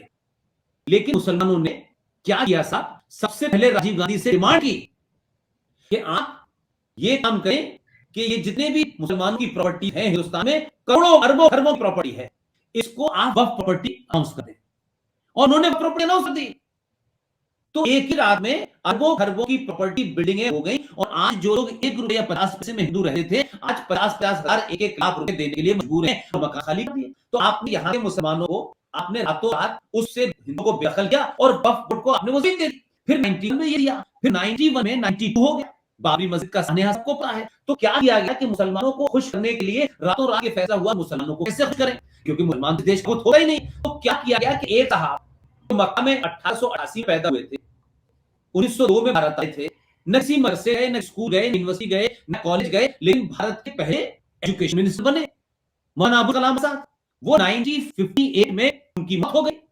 आपने कहा मुसलमानों को अपील करना है क्योंकि बाबरी मस्जिद टूट गई है, तो आपने रातों रात मौलाना अबुल कलाम आजाद को हिंदुस्तान का जो सबसे बड़ा सिविलियन अवार्ड है भारत ने दिया। मुसलमानों ने हमें क्या फर्क पड़ता है, भारत से हमें लेना था, हमें कुछ और चाहिए। तो फिर क्या हुआ, यहां से समझते समझते आपकी बात को समझेंगे। फिर मुसलमानों ने दबाव बनाया और दबाव बनकर के कहा कि नरसिम्हा राव तो बहुत क्लोज है बीजेपी के, ये तो धोती के नीचे नेकर पहनते हैं और ये बहुत हिंदूवादी आदि है। और उसी के दबाव में करते हुए 1993 में भारत के आईन की धज्जियां उड़ाते हुए, भारत के कॉन्स्टिट्यूशन को रोते हुए, जिसमें साफ साफ लिखा है कि किसी को भी मजहब के नाम से रिजर्वेशन नहीं मिलेगा, आपने भारत के आईन की धज्जियां उड़ाई। रातों रात भारत की सरकार ने एक ऑर्डिनेंस जारी कर दिया कि हिंदुस्तान में 5 मजहब के मानने वाले माइनॉरिटी में, और आपने उसके बाद उस ऑर्डिनेंस को पास करा करके नेशनल कमीशन फॉर माइनॉरिटी बना दिया। अब ये इसलिए किया कि अगर मुसलमानों को सिंगल आउट करते तो फंस जाते। आपने पारसी, बौद्ध, सिख, क्रिश्चियन और मुसलमान, और जिस वक्त ये किया गया उस वक्त की सेंसस की गिनती ये कहती है कि हिंदुस्तान में उस वक्त 50,000 पारसी थे, 1% बौद्ध थे, 1.5% सिख थे, 3% ईसाई थे और 16% मुसलमान थे। तो आपने माइनॉरिटी कमीशन के नाम से अरबों खरबों का बजट ना करके आपने रूट आउट कर दिया कि मुसलमानों को वजीरे दो, मुसलमानों को इसमें छूट दो, उनको बिना इंटरेस्ट के लोन दो। आपने किया तो आपने एक तरीके से हिंदुस्तान के आईन को ताक में रखा और बैकवर्ड से किया। लेकिन 1995 ये हुआ, उस पर कोई बोला, फिर 94 आ गया, 1995 में एक बड़ा काम हुआ जिसकी तरफ मैं आपको लाना चाहता था। 1995 में जो अंग्रेजों ने एक एक्ट बनाया था, 1923 में वक्फ बोर्ड कानून बनाया उन्होंने, और उस वक्त ये था कि ये जो प्रॉपर्टी है मुसलमानों की, ये मानते हैं अल्लाह को वक्फ दी है, इसकी देख ये करें और इसमें कोई दखल नहीं होगी। लेकिन उसको चाचा नेहरू ने 1956 में एंड कर दिया था। 85 में उनकी बेटी के बेटे ने उस वक्फ प्रॉपर्टी बोर्ड के तहत करोड़ की जमीन दे दी। फिर 1995 में उसमें क्लॉज डाले गए, उसको और ड्रैकोनियन बना दिया गया और ये कहा गया कि जो वक्फ प्रॉपर्टी बोर्ड है इसका सिर्फ इतना ही करना है जिसको 2013 में आके कानून बन दिया पार्लियामेंट में पास होने के बाद। लेकिन आप इसको समझिए क्या है वक्फ प्रॉपर्टी बोर्ड, जिसको बहुत लोग समझ नहीं पाए हैं। इस 1995 में यह कहा गया कि वक्फ प्रॉपर्टी बोर्ड को इस बात की ताकत दी जाती है कि भारत की प्राइवेट जमीन, पब्लिक जमीन, सरकारी जमीन, ट्रस्ट की जमीन, मंदिर की जमीन, यहां के हिंदुस्तान की किसी जमीन पे भी वक्फ बोर्ड अगर ये क्लेम करे कि ये जमीन वक्फ बोर्ड की है तो वक्फ बोर्ड को उसे कागज नहीं दिखाने,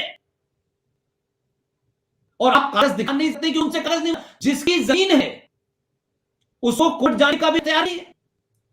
वक्फ बोर्ड ये कह दे कि जमीन मेरी है और आपको नोटिस भी देगा, भाई अगर आपका नाम राम सिंह है और आप कह रहे हैं और वक्फ बोर्ड ने आपके मकान को ये कह दिया है कि वक्फ की जमीन है, तो वो ये कहेगा तो आपको नोटिफाई नहीं करेगा और वो नोटिस दी कि आपको जरूरत भी नहीं, लीगल मना है नोटिस। और आपको पता ही चला 3 साल के बाद आपको मालूम कोर्ट समझा उस कानून के तहत आपको अपने ही मकान में कोर्ट रहेगा, आप इनको चले, ये कानून हिस्सा है।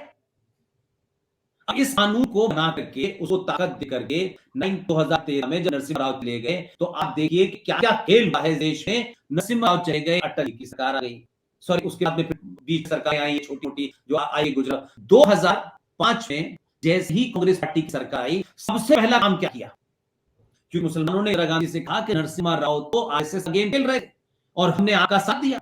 2005 में पाकिस्तान के शहर लाहौर में एक आदमी जो पैदा हुआ था, लाहौर में साहब पैदा हुए थे, वो दिल्ली हाई कोर्ट के चीफ जस्टिस बने हुए थे, और दूसरे साहब पंजाब के चकवाल डिस्ट्रिक्ट में पैदा हुए थे, वो भारत के प्रधानमंत्री थे। एक का नाम था राजेंद्र सच्चर, जो दिल्ली हाईकोर्ट के चीफ जस्टिस से रिटायर हो चुके थे। दूसरे का नाम था मनमोहन सिंह। और दोनों ने मिलकर एक सच्चर कमेटी बनाई और ये कहा कि मुसलमानों की हालत बहुत खराब है और इनके पास न बिजनेस है न पढ़ाई है, इसलिए सच्चर साहब आप इसके ऊपर प्रदेश में एक सर्वे करें और रिपोर्ट दें। और वो रिपोर्ट कैबिनेट का फैसला नहीं, वो कैबिनेट का फैसला सोनिया गांधी के कहने पे मनमोहन ने किया और सच्चर साहब ने पूरी रिपोर्ट दी और कहा कि हिंदुस्तान के मुसलमान बिजनेस में बहुत पीछे हैं, उनकी हालत बहुत ही खराब है। उनको लोगों ने तमाम दुनिया जमाने की बात की और 2006 में वो रिपोर्ट लागू कर दी गई और करोड़ आज की डेट में सच्चर कमेटी का बजट 5,500 करोड़ है। ये सिर्फ मुसलमानों के लिए है, यानी माइनॉरिटी कमीशन में न बौद्ध को आपके पैसे की जरूरत है, न क्रिश्चियन को आपके पैसे की जरूरत है, न सिख आपसे पैसा लेते हैं, न पास लेते हैं, वहां भी टोटल बजट मुसलमान लेते हैं। और ये जो बनाया बेवकूफी बनाया। और ताजुब की बात यह है कि ये ना कैबिनेट का फैसला थी, पार्लियामेंट में रिपोर्ट रखी गई और तब से ये 2006 से सच्चर कमेटी के नाम पे 5,500 करोड़ रुपए की इमदाद मुसलमानों को बांट जा रही। तुम मदरसे खोलो, तुम जो दिल चाहे IAS बनो, PCS बनो, वजीफे लो, दुकान के लिए फी लो ले लो, ये सब काम करो। और 2013 में आपने वक्फ प्रॉपर्टी कानून बना करके इस राष्ट्र की इंच इंच जमीन पर मुसलमानों की इस एसोसिएशन इस बोर्ड को वो ताकत दे दी है कि आज हिंदुस्तान की एक आसान सी आपको मिसाल बताऊं। लोग कहते हैं कि साहब ये बन गया था पुष्पिन साहब 1995 में, लेकिन अब तक तो कोई हमें ऐसी बात देखने को नहीं मिलती। इससे मैं उनके जहन को जोर नहीं डालना चाहता और आसान कर देता उनका रास्ता। 2005 में वक्फ प्रॉपर्टी बोर्ड ने हिंदुस्तान में एक फ्रॉड जगह है जिसे लोग प्यार की निशानी कहते हैं, जिसे हम और आप ताजमहल समझते हैं, उस ताजमहल को वक्फ बोर्ड ने अपने कंट्रोल में लिया। हाँ, ये वक्फ की प्रॉपर्टी है। उस ताजमहल की देखरेख आर्कियोलॉजिकल सर्वे ऑफ इंडिया करता है, जो भारत सरकार का एक इंस्टीट्यूशन है। मेरे और आपके टैक्स के पैसे से उसकी रखरखाव होता है, लेकिन रखरखाव का पैसा मेरा जाएगा और पूरा उसके ऊपर जो करोड़ रुपया कमाई है वो वक्फ बोर्ड 2005 से जारी है और सुप्रीम कोर्ट उसकी सुनवाई के लिए सरकार भी मांग रही है। तो आप सोचिए कि आज जो मस्जिदें बन रही हैं, जिसकी बात आपने कहा, ये मस्जिदें उस एजेंडे के तहत बन रही हैं। इसलिए पुलिस वाला कहता है कि ये जब हाईवे मस्जिद बना देते हैं, ये फुटपाथ पे किसी मस्जिद बनाते हैं, मेरे पास कौन सा कानून है कि मैं तोड़ूं इनको, मैं कैसे तोड़ूं इनको? और ये साइलेंट हो रहा है, खामोशी से हो रहा है, पूरे देश में हो रहा है। और आंध्र प्रदेश हाई कोर्ट के एक जज के पास इसी वक्फ प्रॉपर्टी बोर्ड के तहत मुकदमा गया। उस मुकदमे को उस जज ने कहा मैं नहीं सुन सकता हूं because it's a law pass by parliament, but मैं जानना चाहता हूं इसके जरिए कि इसमें है क्या। उसने सुनवाई नहीं की, लेकिन ऑब्जर्वेशन के लिए सारी रिसर्च कराई और आंध्र प्रदेश हाई कोर्ट के जज का ये बयान है, ये ऑब्जर्वेशन है कि उसमें कहा कि भारत की जो टोटल लैंड एरिया है उसमें सबसे ज्यादा जमीन रेलवे के पास है, उसके बाद डिफेंस के पास है और तीसरे नंबर पर भारत की सबसे ज्यादा जमीन वक्फ बोर्ड के पास है। और लोगों को ये गलतफहमी दूर नहीं हो रही, ये कमजोर है, ये गरीब है, माइनॉरिटी में है। अगर 90 करोड़ लोग इस देश में हैं और 26 करोड़ या 25 करोड़ या 24 करोड़ मुसलमान हैं, तो आप मुझे बताइए इस भारत पे कब्जा किसका है? जिसकी जमीन मालिक किराएदार से क्या लेना देना? तो आप जो एक शायर भर गया ना, इंदौर का एक खूबसूरत शायर था, यही कहता ना, जो आज साहिब मुसन्नद है, यही तो कहता ना, हमारे हिंदू समाज बातें ताली बजाते हैं, ये किराएदार है, मकान मालिक नहीं है। तो आप नहीं बट मुराना राहत इंदौरी, राहत इंदौरी, सॉरी। तो मेरा कहना यह है कि राहत इंदौरी ऐसे शेर नहीं आ रहे थे और इस देश का हिंदू समझ क्या वाह क्या शेर पड़ा। तो मैं ये कह रहा हूं कि पूरा डिजाइन तैयार किया गया है, इसलिए आज सड़कों पे मस्जिद, यहां मस्जिद, वहां मस्जिद। लेकिन मेरा दूसरा ये है, एक मुसलमान के नाते कोई मुसलमान कुरान शरीफ जैसा ही उस डिबेट अलग से हो सकती है, कोई ये बताए कि कुरान में मस्जिद को लेकर के कब ये कहा गया है कि मस्जिद जो है एक सैक्रेड प्लेस है, मस्जिद नमाज पढ़ने के लिए जगह है, जैसे रेस्टोरेंट खाना खाने की एक जगह होती है, जैसे पिक्चर हॉल में पिक्चर देखने की जगह होती है। मस्जिद का कोई सेक्रेट वैल्यू नहीं होता। जैसे हिंदू में मंदिर को स्टैब्लिश करने के लिए कुछ मंत्र पढ़े जाते हैं, फिर उसमें एक मूर्ति रखी जाती है और उसे कहते हैं मूर्ति की स्थापना करना है, मूर्ति को बाकायदा मंत्रों के साथ वहां पर बिठाना। मस्जिद कहीं बना सकते हैं, कहीं से भी हटा सकते हैं। हम और आप भी बात जानते हैं कि प्रॉफिट मोहम्मद साहब कि वो कौन सी मस्जिद मुझे बताएं जहां उन्हें नमाज पढ़ी हो और जिसे सऊदी अरब ने सजा के रखा हो प्रॉफिट मोहम्मद की नमाज पढ़ते। क्या सऊदी अरब में रोज मस्जिदें टूटी? बिल्कुल टूटी। क्या मस्जिदों को लेकर झगड़ा होता है? क्या मुसलमान सऊदी अरब में सड़कों पर नमाज पढ़ सकता है? लेकिन आप गुंडागर्दी की लिमिट ये देखिए कि Bharat is not a Islamic state, लेकिन भारत में मस्जिदें कम है, ज्यादा ही हमारी जिम्मेदारी है।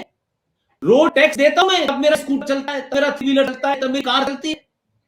उस रोड के ऊपर कोई भी, ये तो हो सकता है कि भारत में तमाम लोग रहते हैं, जब इस हमारे यहाँ मुहर्रम का जूस निकलता है, अरे भाई मुहर्रम का जुलूस निकलता है, सब बनते हैं, साल एक बार होता है। उस मुहर्रम के जूस को किसी भी कैसे निकाल लें, किसी भी एरिया से निकलते हैं, आप दिल्ली जैसी जगह में कनॉट प्लेस से निकालना है, उस कनॉट प्लेस में भी लोग साइड में खड़े हो जाते हैं, पुलिस का बंदोबस्त नहीं हो रहा होता, और वो अपने या अली या हुसैन कहते हुए ना वो करते हुए चले जाते हैं, कोई पत्थर नहीं फेंका उनके ऊपर। मैं दिल्ली के कनॉट प्लेस की बात बताऊं, छोटे मोटे शहर छोड़ दीजिए, और पुलिस उस आप चौंध होती कि कहीं कोई बात ना हो जाए। आज तक किसी ने पूछा, किसी ने आज तक ये कहा सड़कों के ऊपर ये मजलिस का जुलूस क्यों निकलेगा? क्योंकि हिंदुस्तान में बहुत से हिंदुओं के भी ऐसे फेस्टिवल हैं जो सड़कों पे होते हैं।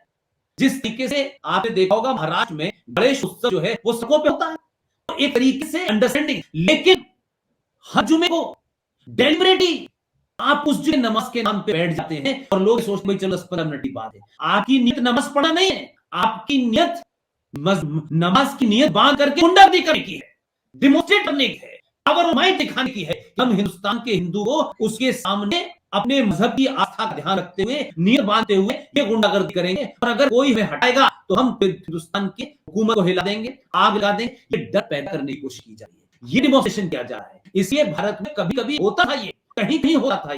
अरे हम अलीगढ़ मुस्लिम विश्वविद्यालय में जिस मकान में रहते थे, उस मकान में इमादुल रोड पे एक मस्जिद थी, और मस्जिद से लगा हुआ हमारा घर, हमारे घर की लॉन में मुसलमान नमाज पढ़ते, मस्जिद पढ़ते पढ़ते जुमे की नमाज जब गिनती ज्यादा बढ़ जाती थी और पढ़ते तो किसी ने ऑब्जेक्शन नहीं किया, अरे भाई ठीक है वो जगह पर पढ़ जाए। लेकिन आज आप हर वो काम कर रहे हैं जिसकी आड़ में इस्लाम का कर रहे हैं। अगर मत हो तो कहें इस्लाम में कहीं लिखा है, लेकिन हम गुंडागर्दी के पढ़ेंगे, क्योंकि हिंदू जिस तरीके से अपनी पूजा पद्धति को एक तरीके से इज्जत देता है, इसी तरीके से समझता है कि भाई मुसलमान इबादत कर रहे हैं, इज्जत के लिए खामोश हो जा रहा है। लेकिन इस भावना को, इस फीलिंग को, इस इमोशंस को आप अपनी गुंडागर्दी और हिंदुस्तान के अंदर अपनी माइट दिखाना, पावर को डिमोन्स्ट्रेट करना, ये आप करेंगे तो फिर ऐसे ही होगा। गुड़गांव नहीं, जगह जगह होगा।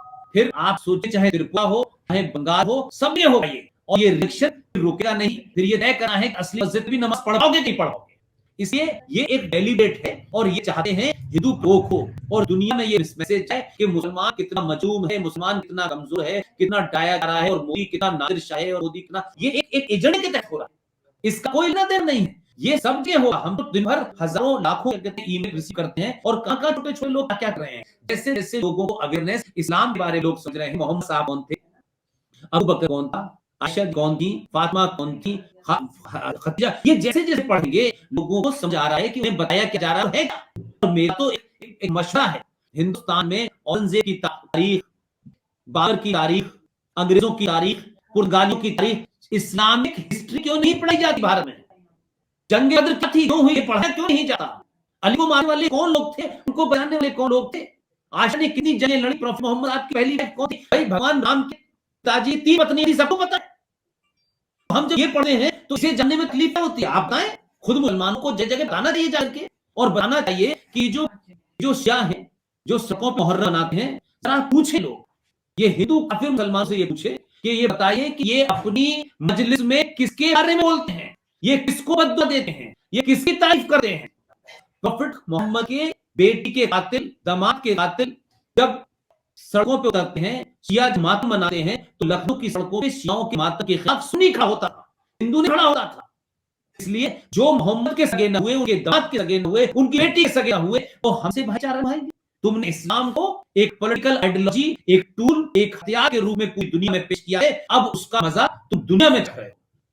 तुम डरा के किसी दुनिया में नहीं रह सकते। हिंदुस्तान की किसी भी हुकूमत ने, वो कैसी रही हो, कभी मुसलमान को डराने की कोशिश नहीं की। लेकिन आज मुल्क जो कभी नहीं था, जो ये सोचता नहीं था, जिसकी नस्लें नहीं थी, जिसकी सोच ये नहीं थी, जिसकी जड़ें नहीं थी, वो भी ये कहता है कि 2002 बार बार होते रहना चाहिए, क्योंकि इनका डर जब तक इनको नहीं लगेगा तब तक किसी दूसरे को जीने नहीं देंगे। आप बंगाल में मारेंगे, आप दिल्ली में अंकित शर्मा के 56 बार चाकू मारकर भारत की सरकार को डराएंगे कि आई के असर को हम मार सकते हैं, तो भाई दुनिया बहुत दिन तक गुंडागर्दी से नहीं चलती। लिहाजा ये सड़कों पे नमाज पढ़ना हराम है। ये जो लोग पढ़ रहे हैं ये बोको हराम के लोग हैं, ये आईएस के लोग हैं। सलमान खुर्शीद को इनके बारे में बताना चाहिए, दिग्विजय सिंह को इनके बारे में बताना चाहिए, भगवान राम और सीता के बारे में नहीं बताना चाहिए। हमारे यहाँ भगवान राम श्रीलंका गए थे अपनी पत्नी को छुड़ाने के लिए, सोने की लंका थी। आज भाई वहां से 2 तोला सोना लेकर नहीं लौटे थे, और जिस दिन इस देश के लोगों को पता चल जाए कि भगवान राम वहां से सोना लेकर लौटे थे, इस देश का आदमी उनकी पूजा नहीं करेगा। उनकी पूजा इसलिए करा है कि वो एक अधर्मी ने कोई काम किया, उसके गए, उसको मारा, अपनी पत्नी को छुड़ाया, और वहां का आज वहीं के लोगों को दे वापस आ गए। हमारे यहाँ माल गनीमत नहीं है, माल आपस में बढ़ेगा, लूट भी बढ़ेगा और औरतें भी बढ़ेंगी। हमारे यहाँ की किताब ये नहीं कहती। इसलिए दो सभ्यताओं का टकराव है, is a clash of civilisation. आप उसे मजहब कहते हैं, मैं उसे ओपिनियन कहता हूं। आपकी एक विचार है, ईसाइयत भी एक विचार है, ऐसे ही इस्लाम भी एक विचार है, सिखिज्म भी एक विचार है, लेकिन ओपिनियन सनातन नहीं है। सनातन साइंस है, शुद्ध साइंस है, जो कायनात बनाई है, ऊपर वाले ने बनाई है, अल्लाह ने बनाई है, ईश्वर ने बनाई है। हम उस कायनात को किस तरह प्रिजर्व किया जाए, उसको वो लौटा दे जो हमने उसे लिया है, यही सनातन है। लिहाजा मस्जिदों के खिलाफ, मज़ारों के खिलाफ मूवमेंट चलेगा, और वक्फ प्रॉपर्टी कानून और ये कानून जो बना करके इस देश में इस्लामिक गुंडागर्दी पॉलिटिकल पार्टियों को आपने खरीद करके बनाया है, इसका अब रिएक्शन हो रहा है और होगा। इसलिए मैंने कहा कि प्रॉफिट मोहम्मद का भी कानून बना है आज भाई। तो मैं पूछ रहा हूं, जब प्रॉफिट मोहम्मद को आपने नहीं देखा, मैं नहीं देखा, तो कोई कुछ भी प्रॉफिट मोहम्मद का बना मुझे बुरा लगेगा? हम कैसे मान लेते हैं जिसने कार्टून बनाया है ये प्रॉफिट मोहम्मद ही बनाया होगा? बनाते उसको बनाना, कोई शक्ल किसी को पता नहीं उनकी, और किसी की शक्ल नहीं होगी ओरिजिनल, तो उसका कार्टून कैसे बन सकता है? सही। मैं कोई इलॉजिकल बात करूं, पर मेरा कहना है ये सारे डेमोन्स्ट्रेशन जो है पाकिस्तान में, हिंदुस्तान में, बांग्लादेश में, ये पावर कैप्चर की लड़ाई है। इस्लाम उसमें टूल की तरह इस्तेमाल हुआ है, उसमें नमाज भी जो है मतलब इन्वॉल्व किया रही है, रोजे को भी इन्वॉल्व किया जाए, जैसे कश्मीर में होता है। क्योंकि रमजान का महीना चला है, भारत को सीज फायर कर देना चाहिए, और रमजान के वक्त तो तुमने तभी लड़ाई नहीं थी जब डायरेक्ट एक्शन तुमने 1946 में किया, तब भी रमजान का महीना, तभी सोहरावर्दी ने हिंदुओं को मारा था बंगाल के अंदर। जंगे बदर भी उस वक्त हो रही थी, रमजान का महीना था। तो भारत सरकार तो रमजान की वजह से अपना सीज फायर कर दे, लेकिन दहशत मुसलमान जो है उसका सीज फायर नहीं होता, पाकिस्तान के फौजी का फायर जो है वो सीज फायर नहीं होता। तो हमसे बड़ा कौन है मुसलमान? हमसे बड़ा कौन है मुसल्लत जिसका ईमान है? हम तो तभी मानते हैं, और अपने लोगों को खो रहे, अपनी अपनी टेरिटरी को खो रहे, तभी हम मुसलमान। नमाज पढ़ना, हिंदुस्तान की हुकूमत को डराना, और बहुत दिन तक डरा के किसी को नहीं रख सकते, दुनिया में नहीं रखता। इसलिए ये मुसलमानों को पूरी दुनिया के, खासतौर से हिंदुस्तान के जो फुटर मुसलमान हैं, जो दानिशवर कहते हैं, बहुत पढ़ा लिखा कहते हैं, अगर उन्होंने वक्त रहते, जिन्हें वो जाहिल कहते हैं, अगर उन्हें नहीं समझाया, तो फिर न जावेद अख्तर की जरूरत है, न नसरुद्दीन शाह की जरूरत है, न फिर मैडम शबाना आजमी की जरूरत है, और फिर ये लड़ाई आमने सामने की होगी, और फिर इस लड़ाई में कोई कानून, कोई पुलिस किसी को नहीं बचा पाएगी। मैं उस दिन के से डरता हूं, उस दिन के लिए सोचता हूं कि ये कम से कम हमारे सामने हो, लेकिन सच बोलने से गलती अगर बाहर जाती है, जल्दी आ जाए। अगर आप इसे झूठ बोलना चाहते हैं, सेकुलरिज्म, हिंदू मुस्लिम भाई भाई, ये भाईचारा, गंगा, ये बहुत दिन तक चले चाहे लोगों को पता नहीं। तो मस्जिद के बाहर निकल करके, मस्जिद के नाम पर करोड़ों रुपए इकट्ठा करके आप जो काम कर रहे हैं, सड़कें घेर रहे हैं, लोगों के, हिंदुओं के घरों की छतों पर लड़के नमाज पढ़ रहे हैं, आप उनके घर के दालान में नमाज पढ़ रहे हैं, और वो लोग छुप कर बैठ जाते हैं। दिल्ली में कई कॉलोनी में लोग मकान छोड़ के ले गए। अगर ये सिलसिला ज्यादा दिन रहा तो इसका रिएक्शन को मैं नहीं जानता, लेकिन आप ध्यान रखिए कि डर का जवाब फिर डराने से ही होता है। कोई ऐसा ना हो कि लोग ये सोच लें अभी भी वक्त है, इस देश की पुलिस भी हिंदू है, इस देश की पुलिस भी सेना है, लेकिन वो भारत सरकार के मैंडेट से चलते हैं। वो ऐसा नहीं होती, वो हिंदू नहीं होती। अगर जिस दिन हिंदू हो जाएगी फिर बहुत लोग मिलेंगे नहीं। इसलिए खुदा का खौफ है, होश के नाखून है कि हिंदुस्तान की मेजॉरिटी से उस तरीके से वहां तक उसे बैक टू द वर्ल्ड न करें कि जहां से वो रिएक्ट करना शुरू करें। ये गुंडागर्दी चलेगी, ये सियासी लीडर खुद भी मरेंगे और ये भी मरेंगे। और ऐसा नहीं मुसलमान इस बात से अवेयर नहीं है, लेकिन मुसलमान को ये लगता है ये करने से ही हम पावर कैप्चर होंगे, यही हमारी मस्कुलर पावर है, यही इस्लाम की तलवार है, यही टीपू सुल्तान है। ये बहुत दिन तक टीपू सुल्तान और मस्कुलर पावर दरवाजा नहीं आती। कहां किसकी बात होगी? जी पुष्पेंद्र जी, बिल्कुल आपने सही कहा। मैंने भी आजकल एक स्टडी शुरू की हुई है, इसका पहला प्रोग्राम पेश कर चुका हूँ कि इस्लाम कैसे आया। और जैसे आपने कहा कि हजरत अली का कत्ल किसने किया, तो पहले 4 खलीफाओं में 3 कत्ल हुए, और तीनों मुसलमानों के हाथों कत्ल हुए, तीनों सहाबी के हाथों कत्ल हुए। तो जंग जमल के बारे में मैं बताया, जंग जमल हजरत आयशा ज़ौजा रसूल और हजरत अली दामाद रसूल के दरमियान हुई, जिसमें 10,000 सहाब मारे गए। हजरत अली जीते, हजरत अली से पूछा गया कि जन्नती कौन हो, तो उन्होंने कहा दोनों जन्नती हैं। जैसे आज तालिबान कह रहा है कि आईएस भी जन्नती है और तालिबान भी जन्नती है। तो ये मसले हैं। जब दीन जब इस्लाम का मैसेज जो प्रॉफिट मोहम्मद आए थे इतना ही अगर अट्रैक्टिव था, तो वो लोग उन कंपेनियन थे वो आपस में लड़ मरे। तो बड़े मसले हैं। मैंने इसका पहला प्रोग्राम पेश किया है, दूसरा प्रोग्राम इस हफ्ते में बना रहा हूँ। बड़ी मसले हैं उनके बारे के बारे में। अब हमारे कान में है रब का एक आयत है, पूरी सूरत है। हाथों का लश्कर आया था मक्का पे हमला करने के, और अल्लाह ने परिंदे भेजे, कंकर फेंकते थे और हाथी से मर गए, लश्कर पूरा मर गया।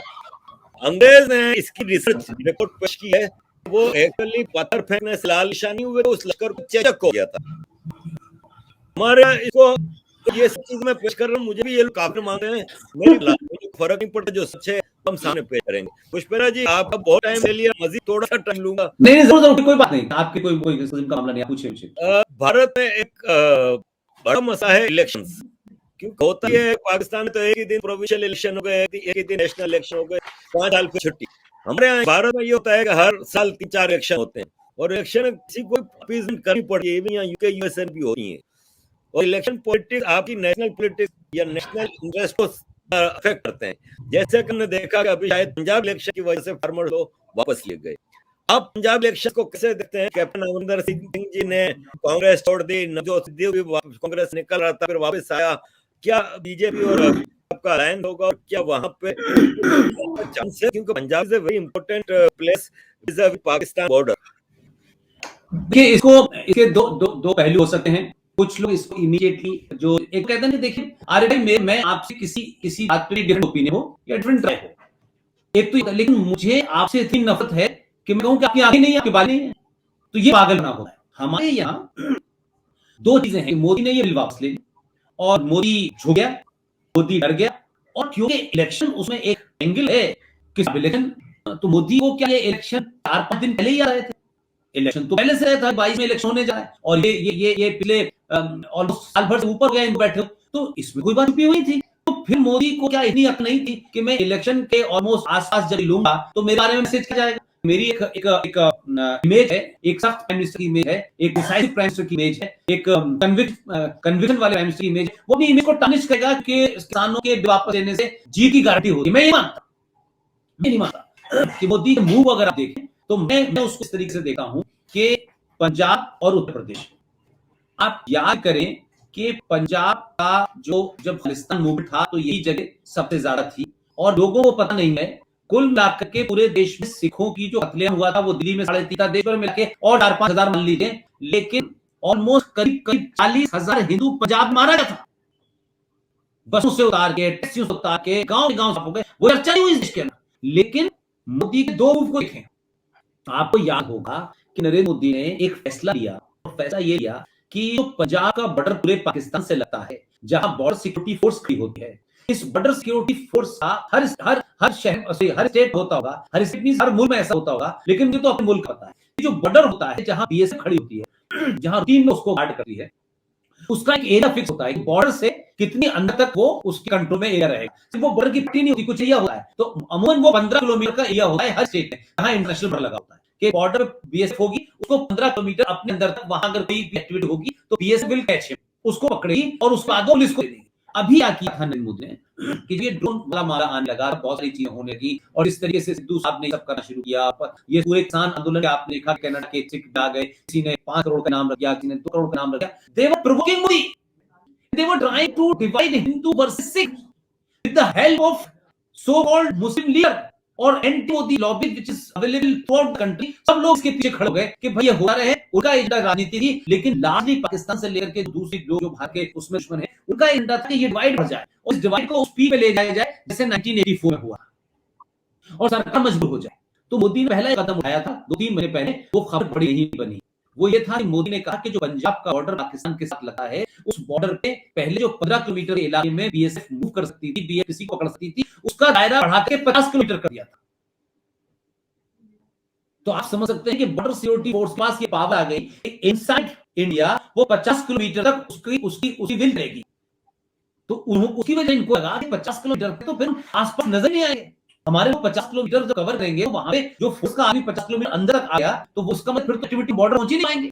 तो इस वजह से बड़ा हंगामा हुआ, और ये मूव इसलिए उठा गया, वो ये जान रहे थे, उनके पास रिपोर्टें थी कि इस पूरे मूवमेंट के जरिए इस देश में एक सिचुएशन क्रिएट की जा रही है जहां हुकूमत जो है ऐसे कदम उठाए जिससे हिंदुस्तान का सोशल फैब्रिक है वो टूट सके। उस आपाधापी के अंदर जो होगा उसमें बहुत सारे लोगों का इंटरेस्ट है कि मोदी को डाउन करो, उनका एजेंडा यही था, लेकिन वो इनके साथ खड़े। लिहाजा मोदी ने क्या किया, आप उस दिन का जिक्र करें जिस दिन वो जो आपके जो बना है हमारे आप गुरुद्वारा, उसका उन्होंने इनॉग्रेशन किया, और पर्टिकुलर डे पे किया जब they just want to give the message to Sikh this country, don't be misguided by the anti India element inside outside.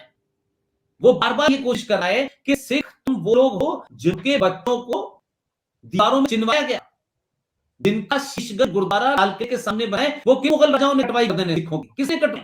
वो बार-बार मैसेज दे रहा है, भाई तुम गलत हाथ में जा रहे हो, ऐसे हालात पैदा हो रहे हैं कि आप दिल्ली और पंजाब के और कश्मीर में इसको बढ़ावा मिल रहा है। लिहाजा उसको लगा कि इस सब की जड़ ये है कि धीरे धीरे लोग इकट्ठे हो गए हैं इस मूवमेंट के माध्यम से। इसमें anti Modi forces, anti India forces, इसमें चर्च की लोग भी शामिल है, उसमें जिहादी भी शामिल है, उसमें मुल्ला मौलवी भी शामिल है, और कोई बिरयानी बना है, कोई गुरुद्वारों में खीर बांट है। ये सारा का सारा खेल लगातार पिछले साल से चल रहा था।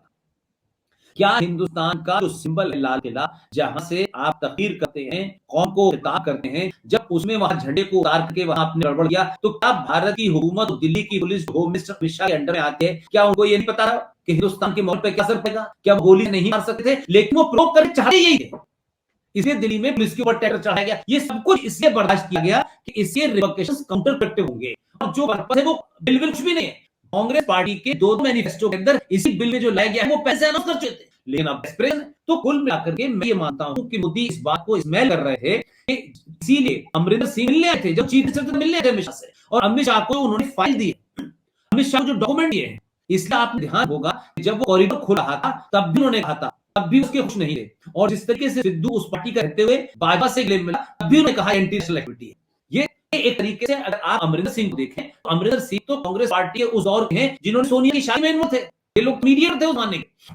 लेकिन अमरिंदर सिंह एक हार्डकोर नेशनलिस्ट हैं, ये बात मैं पिछले 5 साल पहले कह चुका हूं, 4 साल पहले कह चुका हूं, और उन्होंने बाकायदा बीजेपी के सामने एक चैलेंज था। बीजेपी ने कहा कि क्योंकि वहां उनकी कोई लोकल लीडरशिप कभी नहीं थी, और वहां अकाली दल से उनका एक मुआहदा था, अकाली दल में बाप बेटे थे और एक लड़की थी, ये 3 लोग चाहते थे। और अगर आप ध्यान से याद करें तो अकाली ने ही वो उस जमाने जिस जमाने आप वहां भिंडराला पैदा हुआ और तमाम सारी चीजें हुई, उसमें अकालियों का बड़ा रोल था, लेकिन बीजेपी के पास उस तरीके की सेंट्रल लीडरशिप भी थी, और पंजाब इनका पास कोई लीडर नहीं था, तो ये सिर्फ एक खाना पूरी के लिए अकाली के साथ चला देते। बार बार मुझे याद है 2014 के बाद जब सरकार बनी तो नरेंद्र मोदी ने अकाली दल को साथ रखा, और अपनी एक जगह गुफ्तगू में उन्होंने कहा कि हम प्रकाश सिंह बादल का साथ नहीं छोड़ेंगे, क्योंकि उन्होंने भारत की माइट और भारत की प्रभुसत्ता या सॉवरेनिटी के लिए हमारे साथ खड़े रहे, उनका साथ नहीं छोड़ेंगे।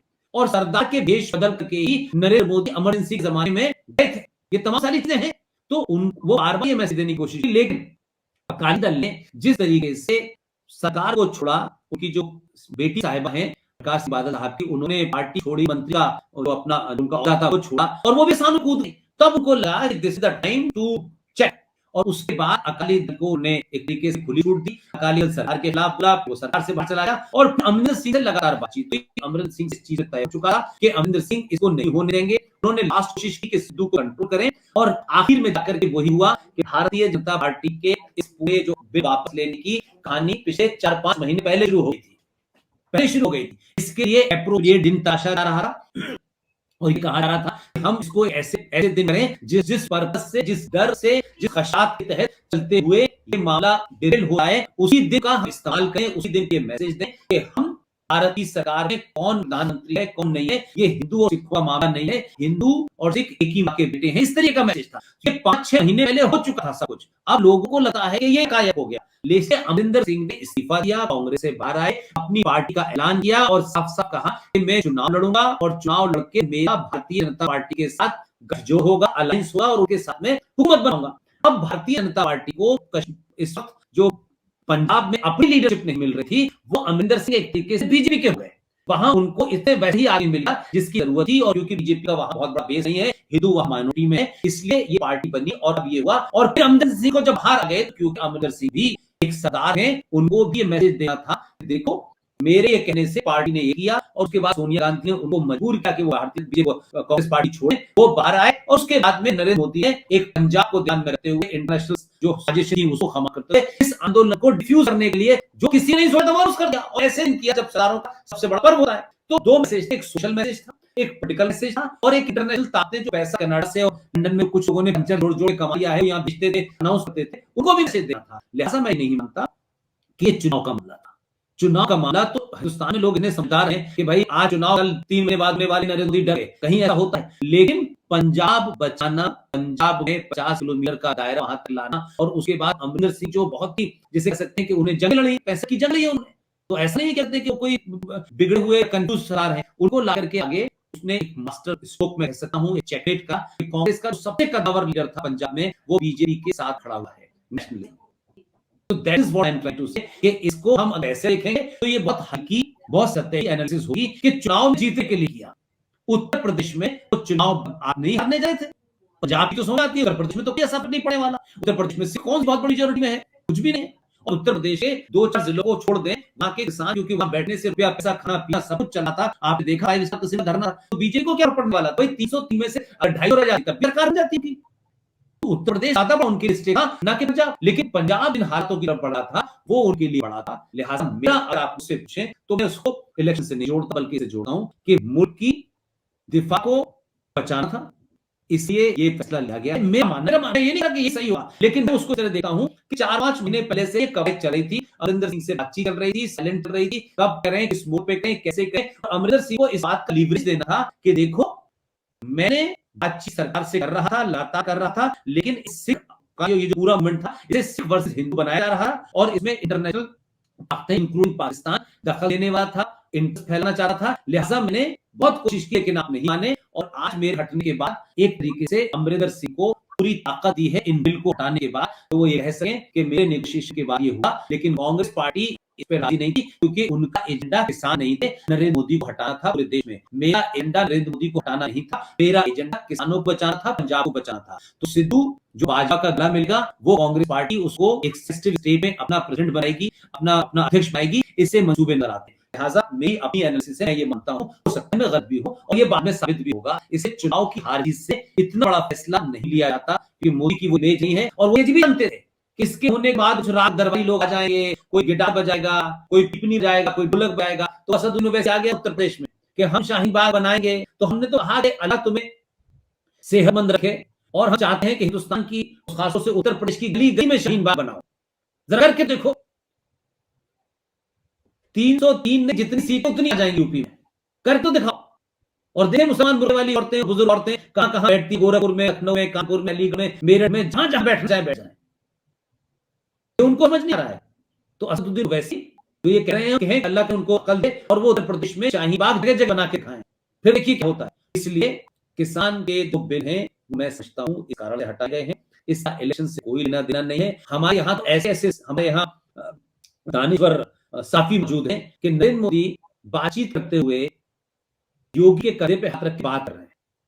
लोग कह रहे हैं कि ये तस्वीर सिर्फ खिंचाई गई है ताकि ऑडियंस को ये मैसेज दिया जाए कि नरेंद्र मोदी योगी के साथ हैं, अंदर से तो योगी को वो समाप्त करना चाहते हैं। अगर कोई थोड़ा सा भी अकलमंद होगा और मान भी लूं देर के लिए 2024 का इलेक्शन नरेंद्र मोदी को लड़ना है, और उत्तर प्रदेश एक ऐसा हमारे यहाँ का सूबा है जहां लोकसभा की 80 सीटें, 80, अगर 80 सीटों वाले सूबे में नरेंद्र मोदी जो वहां का सबसे ताकतवर और मोस्ट एक्सेप्टेबल वहां का चीफ मिनिस्टर है, उसे नीचा दिखा करके उसे कमजोर करेगा, तो क्या मुझे बताइए नरेंद्र मोदी 2024 में उस 80 सूबों वाले जगह से वहां से कुछ ले पाएगा? अगर वहां दूसरी हुकूमत बैठ गई और योगी की जगह उसे हटा के किसी और दूसरा आ गया, तो 80 सीटें जीत पाएगा। अपनी हुकूमत होगी और हजारों काम वो 2024 तक ऐसे और करेगा कि जो लोगों में छोटे मोटे गुस्से उसे दूर करेगा। लेकिन हमारे सहाबी अपनी ख्वाहिश को खर बनाए, तो आप उसमें तो नहीं कह सकते भाई। तो मजबूरी है कि आप सही एनालिसिस तो करें, अपनी ख्वाहिशों को एक डिब्बे में रखें। मेरी और आपकी ख्वाहिश कुछ हो सकती है, लेकिन वो खबर है या नहीं है ये भी देखना जरूरी है। पुष्पेंद्र जी, आपने यूपी इलेक्शन का जिक्र किया, आपने ये तो बता दिया कि बीजेपी का कैंडिडेट योगी जो होंगे। आप अखिलेश यादव और बाकी जो अपोजिशन है उनको कैसे देखते हैं? यूपी इलेक्शंस के बारे में बताइए। मेरा मानना है कि इसमें एक सच्चाई ये भी है कि बहुत सारे लीडर जो यूपी के थे, और क्योंकि उत्तर प्रदेश हमेशा चाहे कांग्रेस हो या दीगर पार्टी रही हो, बीच के अगर आप छोड़ दें, चाहे इंदिरा गांधी रही हो या नेहरू रही हो, सभी चुनाव है वो यूपी से लड़ा। उस समय उत्तराखंड नहीं था, उस वक्त यूपी की 84 सीटें होती थी। और नरेंद्र मोदी जो गुजराती हैं,